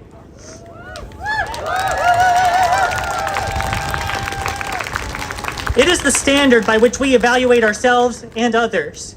But once it is lost, whether by choosing to break its tenets or failing to fall victim to those who transgress against it, it no longer exists. Therefore, I assert that this country has never been free. There has always been a marginalized group, caught in the crosshairs of some political party since time immemorial.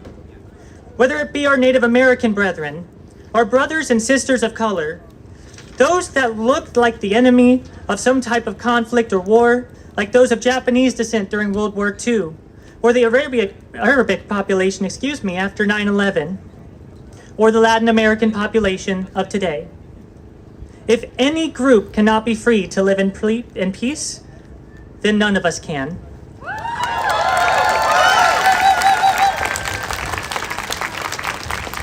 So why do we continue to support so-called leaders that discriminate? Human rights should be apolitical. The rights of all people are inalienable. That means that the very rights that are being transgressed upon and removed by governing authorities are only removable if we allow it, if the people at large allow it. As it stands, people have allowed their hate to become a wedge between themselves and others. Love thy neighbor. I feel it's safe to say that most of us have lost connections to family, friends, and others simply by affirming who we are. We have been scrutinized. People turn away as if they are ashamed of being in our presence. I do not know about you, but I am damn proud to finally be true to myself, to express outwardly what has been inside all along. And because of these feelings of authenticity, of connectedness with oneself, and despite what any power-hungry devil decides to declare otherwise, I know in my heart that I do in fact exist. And that is the message I wish to encapsulate into the minds of those here today and to those that question us. We exist. Like other people, we live with honor and humility.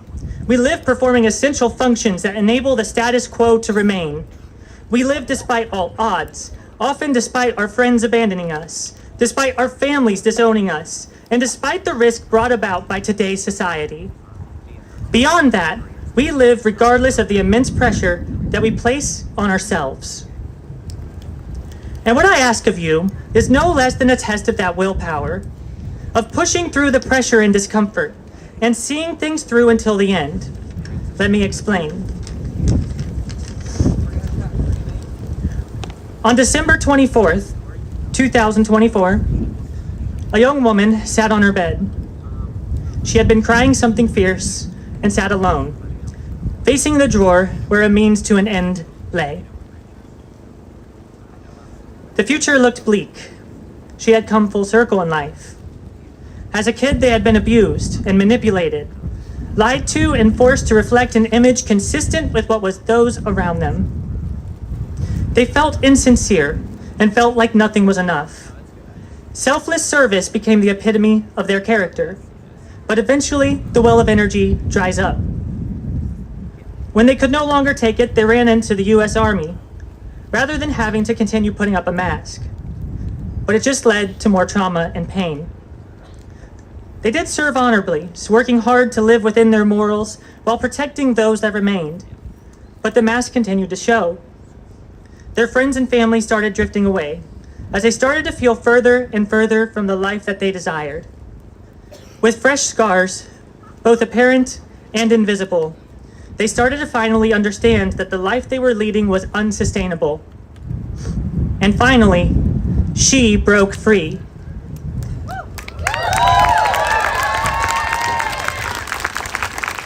The mass of emotions, the fear, the sorrow, all crashed down on her as she realized that she could not be the same person she had been her whole life. She knew that she was a woman and that no one else would understand. But what is a mask but a defense mechanism used to protect us from the ones we love the most? When it falters and cracks, shatters and crashes down like a meteor, the truth becomes blindingly clear. For her, it was Armageddon. Friends dropped off silently or violently, family disowned her, or told her that they would tolerate her existence. Tolerance, if there was ever any doubt, is hate wrapped in the guise of love. It does not exist. It is a hollow excuse for breaking the sanctity of unconditional love. Nevertheless, she persisted. But tonight, the drawer had become very loud, beckoning with the roar of a million hammers upon her head. With so many people seemingly against her, so many nails, how does one hammer working to remove them displace the multitude trying to seal the coffin? Despondent and lost, she reached down towards the drawer, and she closed it.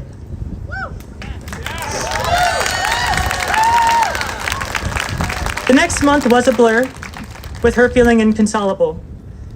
She became desperate to find her purpose, her community, and to discover new possibilities. And she found you. I found you. Because of you, I found that I could stand up for those that don't have a voice, for those that need answers to the experiences I have had. I found Transgender Unity Coalition, or TUC. The reason I am still here is because I found this organization, this group of gorgeous, incredible, talented people that simply want to be here and to be loved. I found Bree, the founder of TUC, who inspired me to be the Kentucky rally leader and pull that rally together in a week. I found her who spread the idea that I now hope to pass on to each and every one of you. I found Melody, who pulled off the same thing as me, but in Texas, with worse odds and heightened danger. Her courage, intelligence, and continued determination to be an asset to the rights of all have been influential in my own progression. I found Blair, who pushed me to work harder and find creative solutions. Without her, I could not have kept going after that first rally. I found Lucas and his incredible team of fantastic ASL interpreters who are here with me today.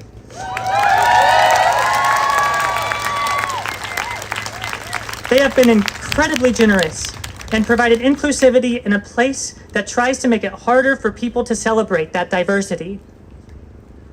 Each of the interpreters here is amazing and deserve more praise than I have time for in a single speech.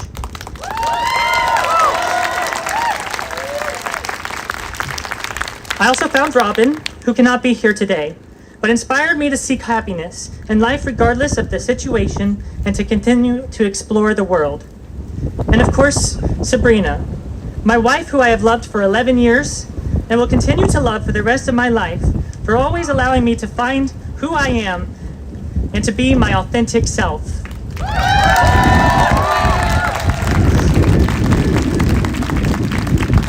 With all of these people, the key message is to find that authentic self and spread it to those around you. You never know what you have done for them or what you will do in the future. These people have saved me from so much pain. You have saved me from so much pain, and I will forever be in your debt while you hold sacred spots in my heart. But whatever pain I have gone through, It is obvious that there is a multitude of worse pains out there. Unfortunately, those that have saved me live in fear and pain themselves. Like in Kentucky, where transgender kids can't access care. Where the recent Medicaid cuts will likely be the literal death of innumerable Kentuckians due to the state's heavy reliance on that federal program. Where our only elected transgender official must constantly defend themselves from a barrage of personal attacks. Unfortunately, this mirrors the entire country. As a result of these and many more transgressions to made to the ones that I love, I have the following messages. To my transgender family, here and everywhere, stand strong, stand united, and stand proud. You are here today because of your indomitable will. Through the worst possible scenarios, you continue to be the guiding light in a world eclipsed by shadow. Your presence here matters, not just to me, but to every single person around you and to the people that you represent. I urge you to recognize that importance, to realize your potential, and work with me and these other valiant individuals towards a better tomorrow for everyone. This is a formal call for your help, your representation, your voice. We exist in spite of what any person or group believes. We as individuals and as community have already given up so much of what we know is right. It is time that we come together and hold that line for each other and ensure that no one, now or in the future, has to give up more than what we have already lost.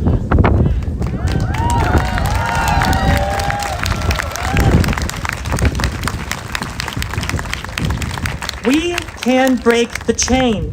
We can stop the forward momentum of what is beginning of a monumental tragedy. To the greater LGBTQIA+ community and our allies, we need your continued support. The curtain is being pushed back, and it's full of gnashing teeth. The right for same-sex marriage is now under scrutiny, and women are losing their hard-fought right to vote. We must not forget that the loss of one group is the loss of everyone.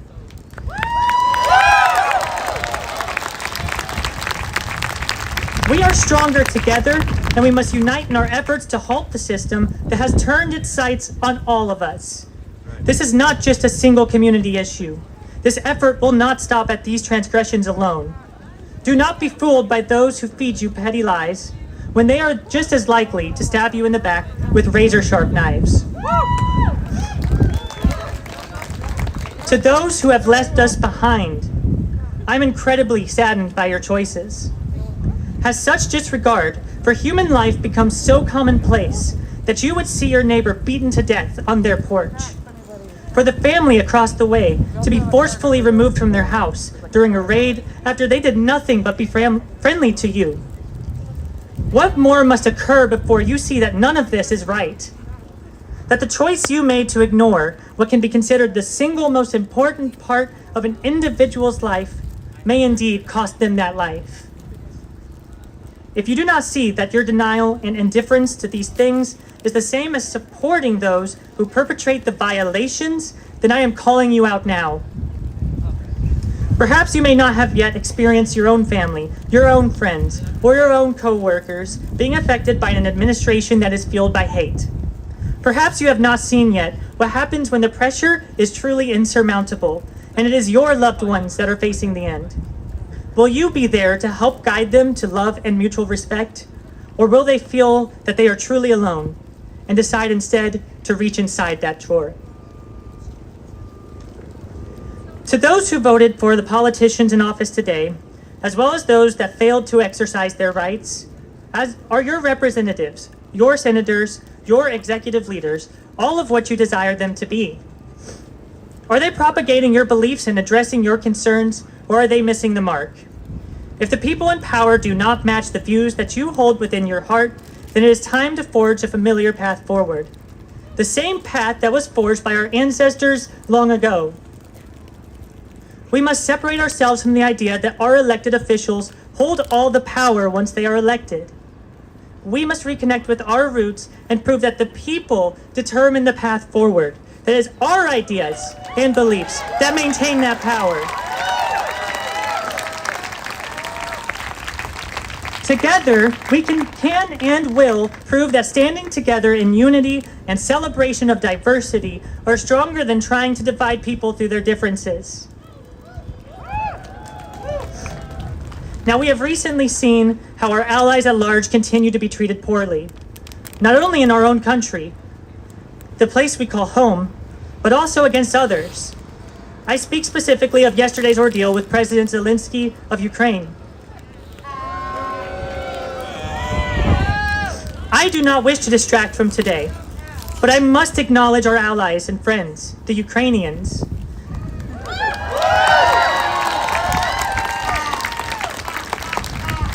If you never hear anything else from us here today, there in Ukraine, know that we, the American people, are with you. Just this morning, I heard this phrase, and it was rephrased in a great way by a hotel staff member. We must not look down at someone, and that is to help themselves to their feet.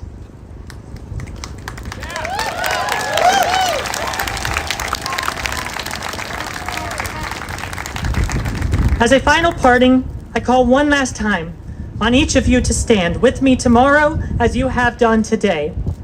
This fight is long from over, and we must be unified if we are to meet toe-to-toe with our oppressors. May you find peace through knowledge and acceptance through existence. And like in Kentucky, this message applies to everyone individually, all around the globe. I am proud of you. Not because of the group that you're part of or the community, but because you individually have done amazing things and are already exactly who you need to be to keep going. Never let others stop knowing that you exist. Thank you.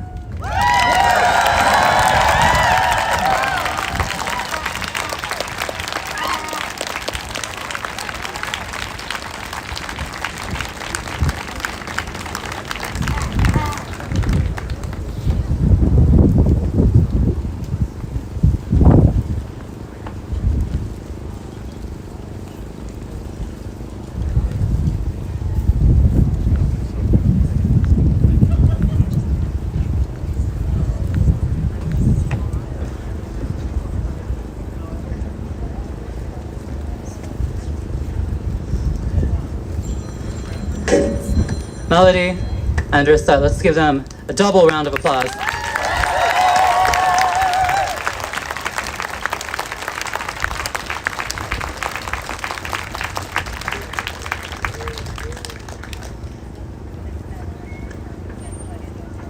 We went from our state capitals across the country, from 9 of them, to the heart of our democracy here, the US Capitol.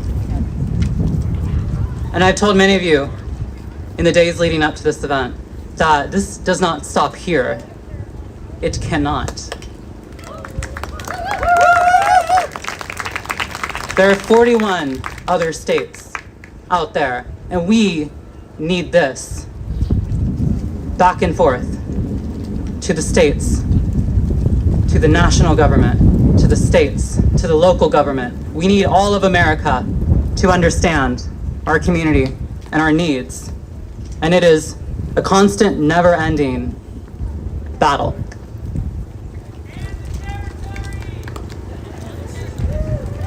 We implore our community to organize your own events. We are not anyone special. I am not anyone special. But look at us all here together today. And that isn't because of me. That's because of all of you, the people. After today, I ask those of you who are capable, who have the time, who understand that call,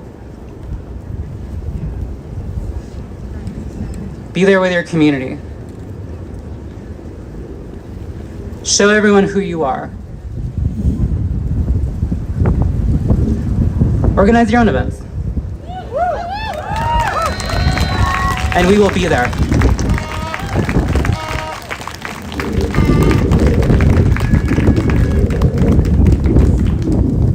It's getting windier.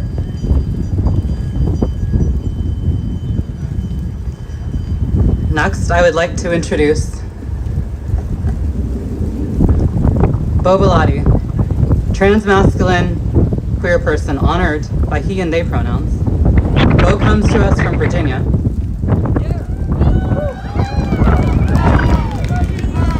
Where his work at the local and state level as a community organizer and policy advocate has shaped the political landscape for transgender people in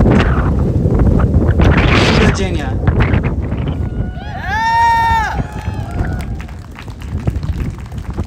Let's give him a round of applause.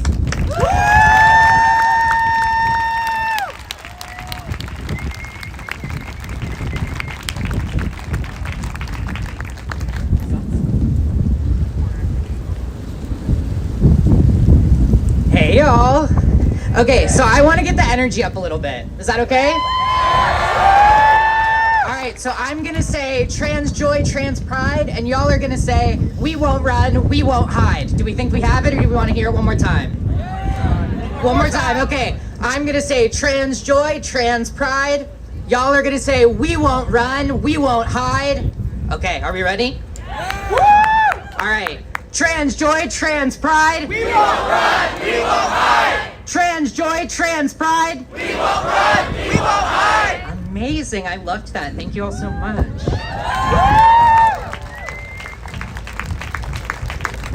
I'm also like too short for the mic. Trans mask problems, but. Short king. Thank you.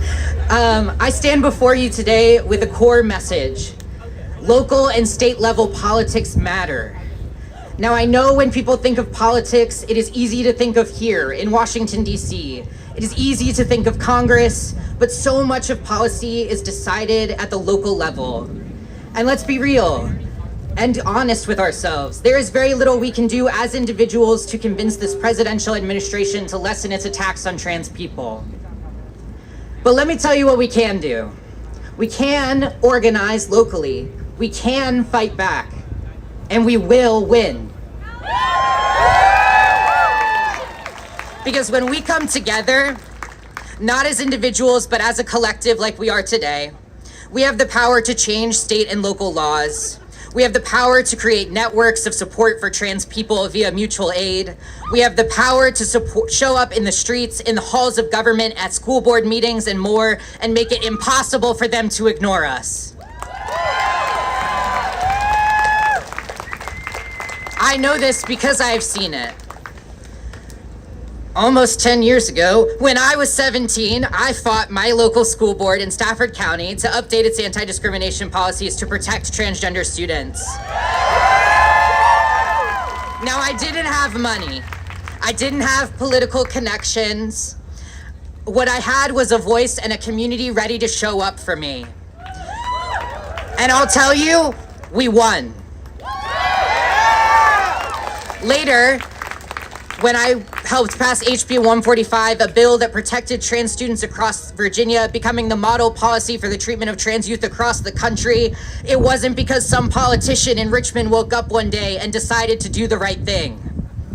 It was because trans people, alongside union teachers, supportive parents, and our allies, fought for it. It was because we organized. It was because we refused to back down. They would not be fighting this hard to silence us if they did not fear our collective power.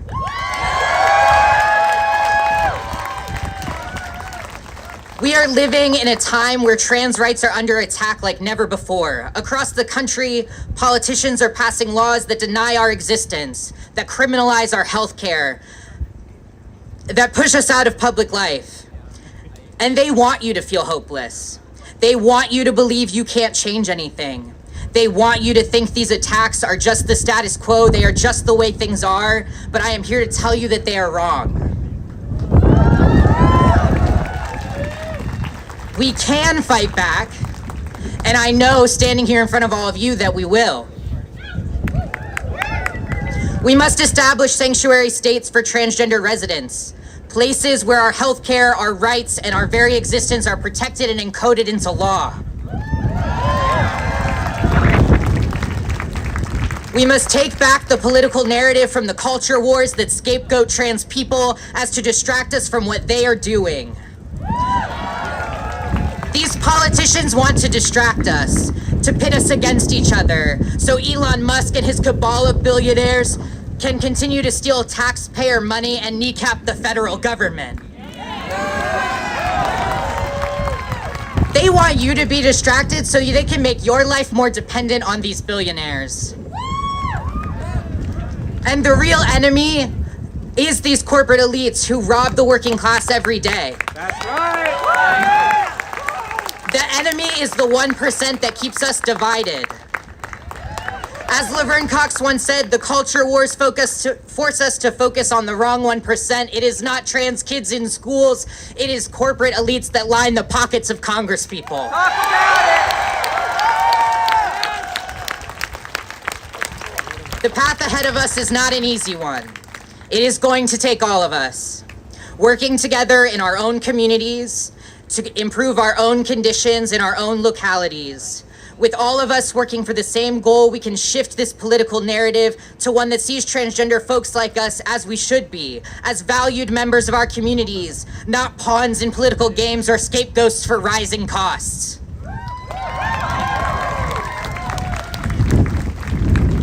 To conclude, I want to ask you, what are you willing to do? Are you willing to be visible for those who cannot be? Are you willing to show up to school board meetings and demand protections for trans students? Are you willing to fight for housing, for healthcare, for safety for our community? Are you willing to organize events like this one? Are you willing to call your representatives to run for office yourself? Because this system was built to keep you from paying attention. This system was built to keep you feeling small. So fight back, show up, and if that wasn't your power, they wouldn't try so hard to take it from you.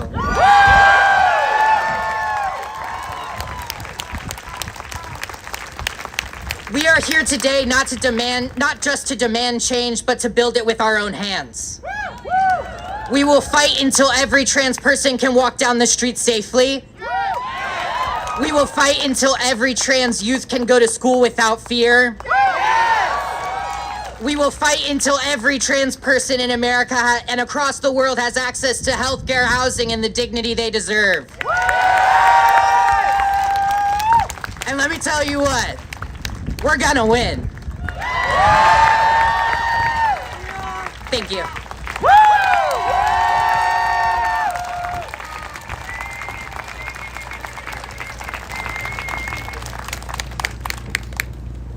We are going to win. Let's give another round of applause.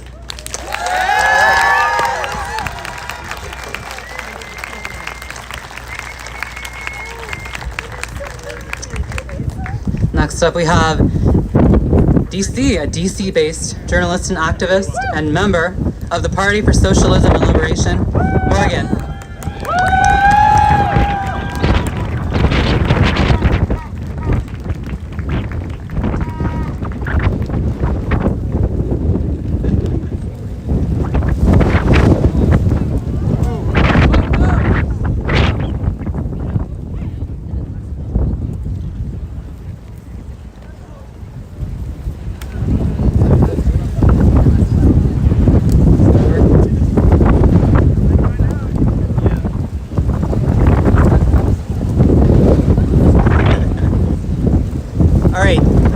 Still working?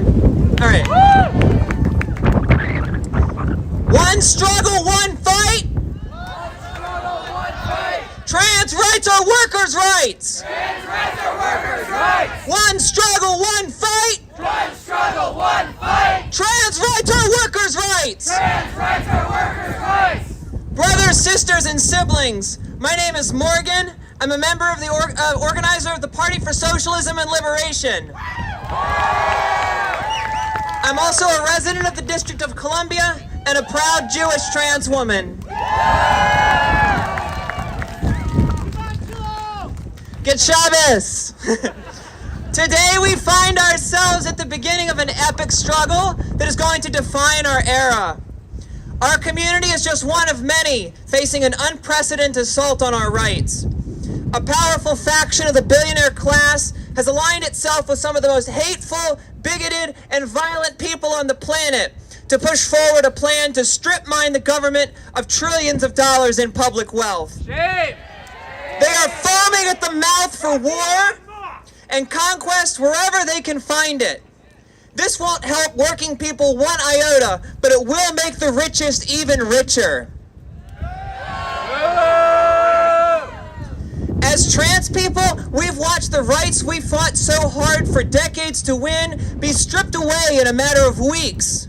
We've seen irreversible damage done to the rights of women, black folks, immigrants, and tens of millions of poor and working people in this country. The public assistance programs that blunted the worst abuses of the capitalist system are being stripped away. An open season has been declared on an environment already in deep crisis, even the inadequate attempts to mitigate the effects of climate change are being thrown away.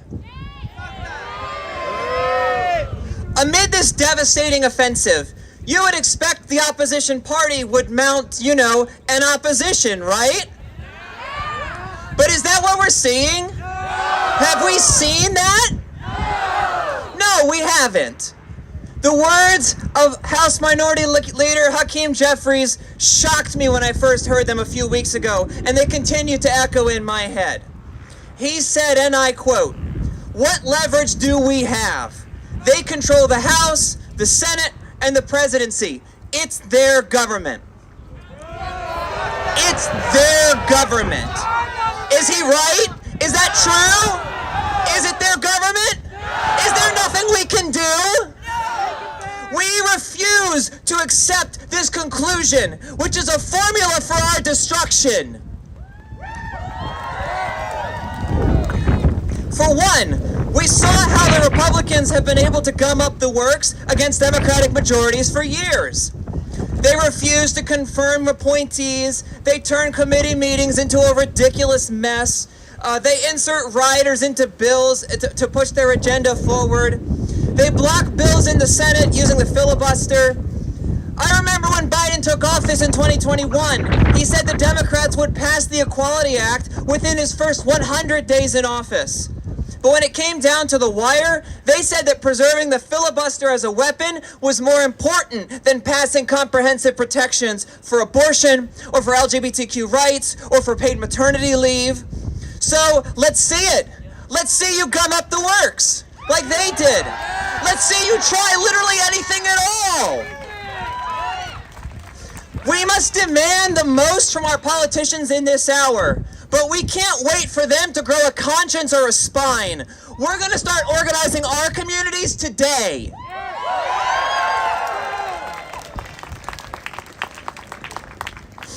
I want to tell you a story from our history about when trans people fought back.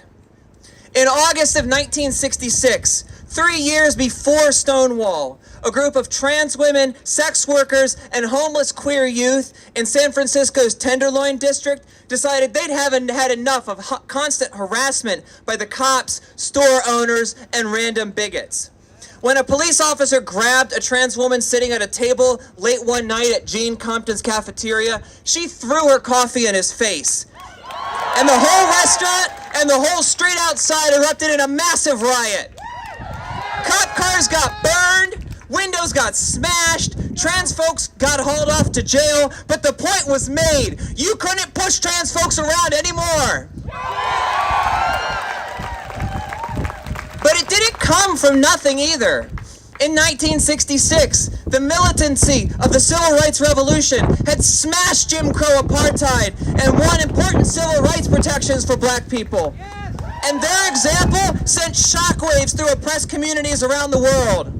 Queer people were emboldened to fight for their rights and had begun organizing community events and pickets against discriminatory businesses in San Francisco in the months leading up to Compton's cafeteria riot.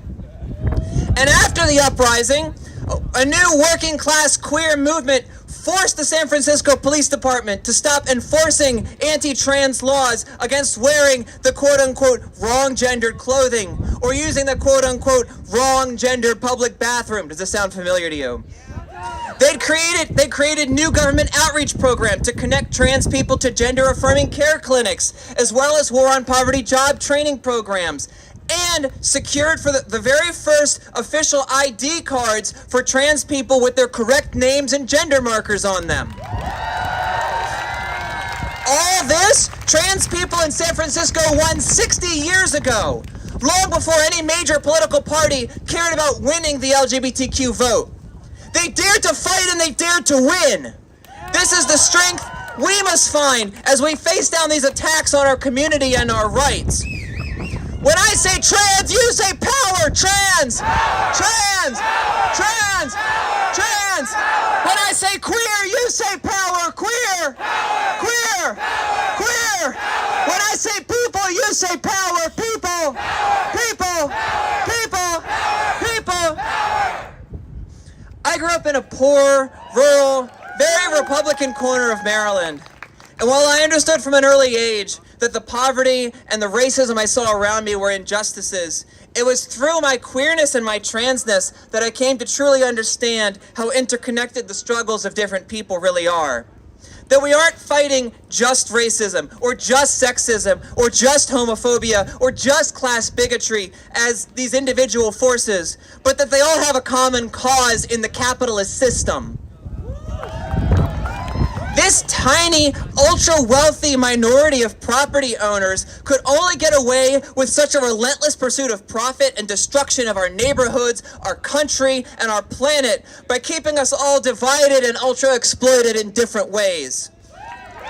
Afraid of each other, blaming each other for our problems instead of them, that's how they like it. That's because if we ever figured out that we have common cause with each other, we would be unstoppable. As trans people, we really have to internalize this truth in order to find optimism in these dark times. As trans people, we are just a small minority. But the reality is we aren't just trans people, right? We're actually just one segment of that great majority of humanity, the international working class. This gives us great strength. Trans people's needs are those of the entire working class. Guaranteed access to health care, education, housing, and jobs, a healthy environment, and freedom from war. When our rights to these things are protected, the rights of all of society are protected. Cisgender and transgender people alike must understand that these attacks are against the entire working class, not just trans people. If your boss can discriminate against a trans person, fire them at will, deny them health care, or pay them less than their cisgender coworker, then he can do it to any other coworker too.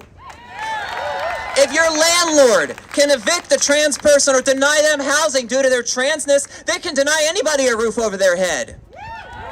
These things are universal human rights that no business person or bigot should be able to deny anybody.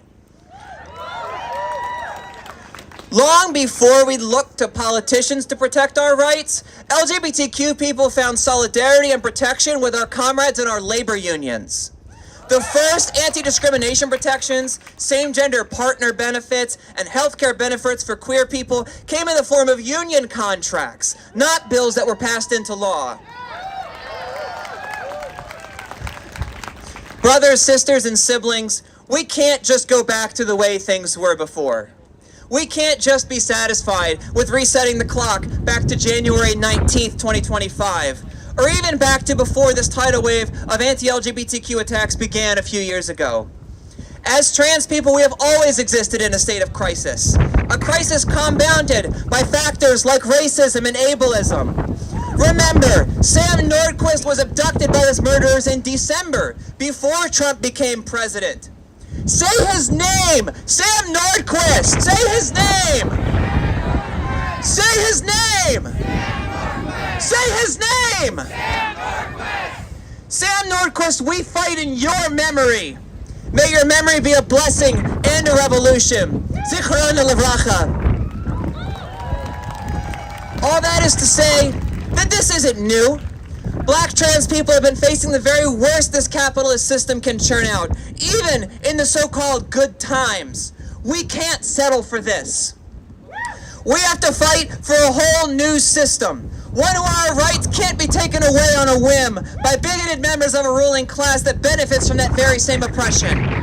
We need a system where the working and oppressed people are in charge, where the needs of people are put ahead of the concern for profits. A system where our rights are baked into the bricks that built it, not tacked on as an afterthought. That system is called socialism. It is the only way we can secure a future for the people and for the planet. That's why we're not going to give in to this fear and division. We're going to counter that hatred with a message of unity and solidarity between all oppressed peoples. We're going to fight back, and we're going to win, because the people have all the power. So I want to lead you in a chant. Trans, cis, straight, gay, fight united every day. Trans, cis, straight, gay, fight united every day. Trans, cis, straight, gay, fight united every day. Trans, cis, straight, gay, fight united every day. Trans, cis, straight, gay, fight united every day. My name is Morgan. I'm a member of the Party for Socialism and Liberation. Peace to you if you're willing to fight for it, and all power to the people.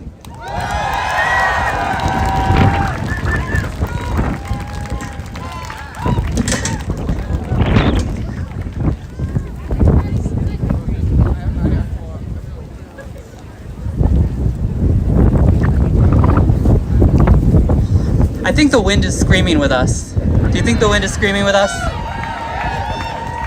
I think that's a sign of divine intervention right here. Let's give another round of applause for Morgan.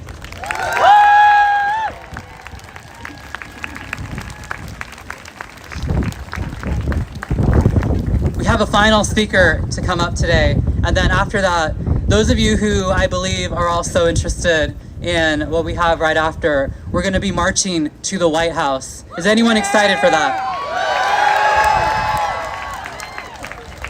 You know what? I couldn't hear you. Is anyone excited for that?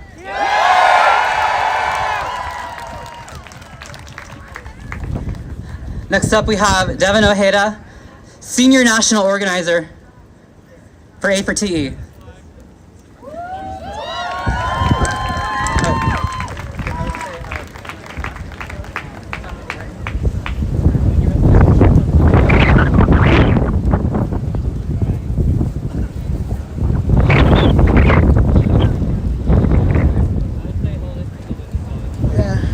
I'm also a short king. Hi, everyone. Short Kings. Hey. Hi, my name is Devin Ojeda, Senior National Organizer at Advocates for Trans Equality. I forgot to add this in my speech, but later, if you don't mind going to transequality.org, we have action alerts there. We are about to gum up the federal rulemaking process, and we're about to launch our campaign so that for the passport federal rules. So really important, transequality.org. Also register to vote. And also do the action alert for bill number S9. It's the federal anti-trans sports bill that's about to be voted this week. Very important for you to go in, either call your representatives or not representatives, senators, and or to check out our page so you can fill out the form and make these senators their life a little bit harder. All right, so I'll start with my speech now. I woke up one afternoon in June of 2022 in a hospital bed. My memory was foggy. My body was weak, and my parents were there, their faces filled with worry, and I didn't fully understand why until the truth hit me. I had almost given up. It was days after Roe was overturned. I had spent months watching the government strip away bodily autonomy, listening to the same old debates that told me my body, our bodies, were not our own. And while all of this was happening, I was trapped in my own internal battle.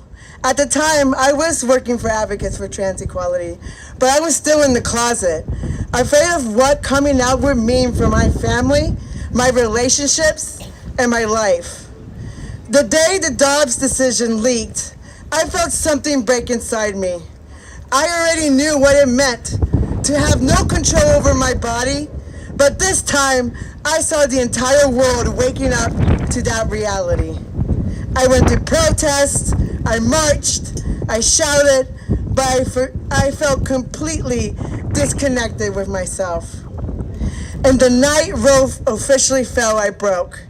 I believed I had no future, no agency, no way forward. That night, I made a decision to end my life.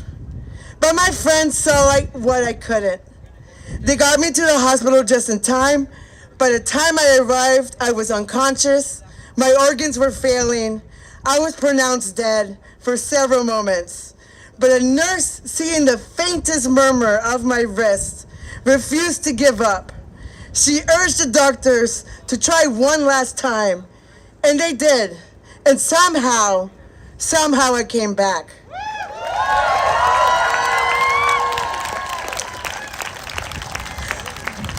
When I woke up 3 days later, I was given a second chance. In that recovery, in that second chance, I made a choice. I would never live for anyone else but myself again. I would never let the government or society or fear dictate who I was. I came out. I started my transition. I legally changed my name. I got top surgery. I claim my life as my own. And let me tell you something. Choosing to live as myself was the most radical, most powerful thing I have ever done. Because here's the truth. Our struggles isn't because we are trans. Our struggles is because we live in a country obsessed with controlling our bodies. But you know what? They can take their policies, their fear-mongering, their lies, and they can choke on them. Because I'm still here. I am still fucking here. And every single day that I live my life, my full authentic self, is an act of defiance, it's an act of revolution. And they, over there, they can say whatever the hell they want. They can call the sky pink. They can say that Mexico is America. They can insist that I am a woman. But that doesn't change reality. I live my life as a man. I love as a man. I breathe, I eat, I move through this world as a man. And nothing they say will ever change that. And the same goes for you. So don't ever forget that. Because that's how we win in the long run. We don't just survive, we take care of each other.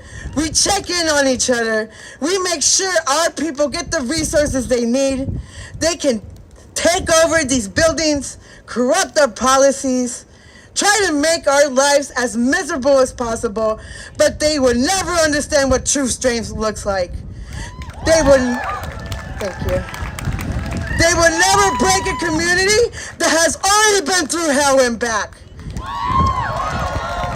And listen, this fight isn't just about trans rights. When they come after undocumented folks, they're coming after trans people.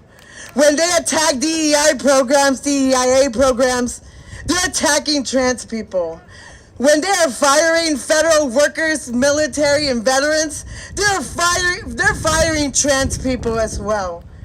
Because we are everywhere. We exist in every space, in every community.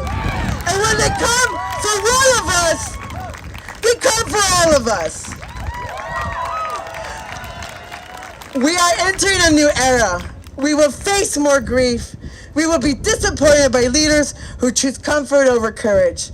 But we cannot stop. We cannot bow to fascism. And above all, we must fight to live. Not just survive, live, thrive. Out of spite, out of love, out of unshakable belief that we deserve better because we do. And we will never stop fighting. Thank you.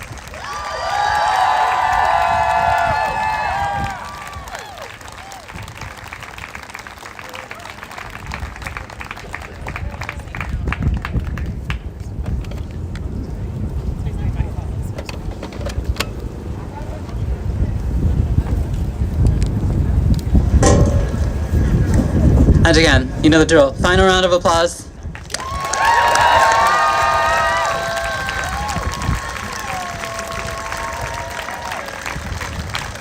Which is a lie, because we should actually give a full round of applause for everyone who spoke here today. Thank you all so much.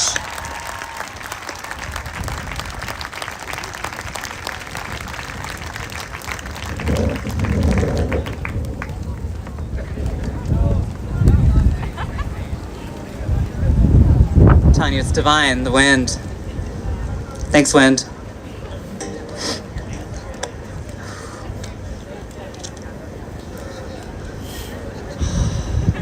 I don't even know what to say, to be honest.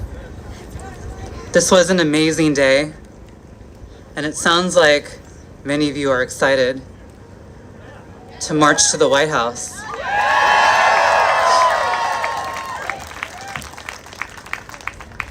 And you know what? I am too.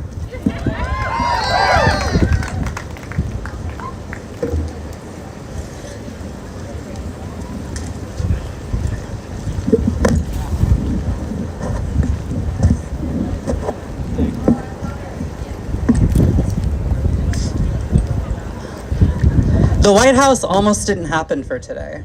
It was something that required making sure it could be pulled off safely, because there's cars, there's a lot of roads, and there's a lot of people here.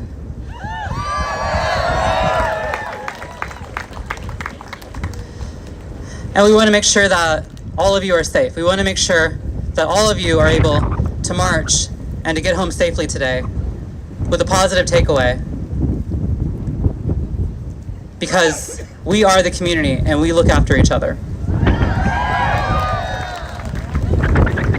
And with that being said, there are some ground rules just to kind of have us all on the same page. We will be having law enforcement section off the road for us. Thank you for doing your part and keeping us safe here.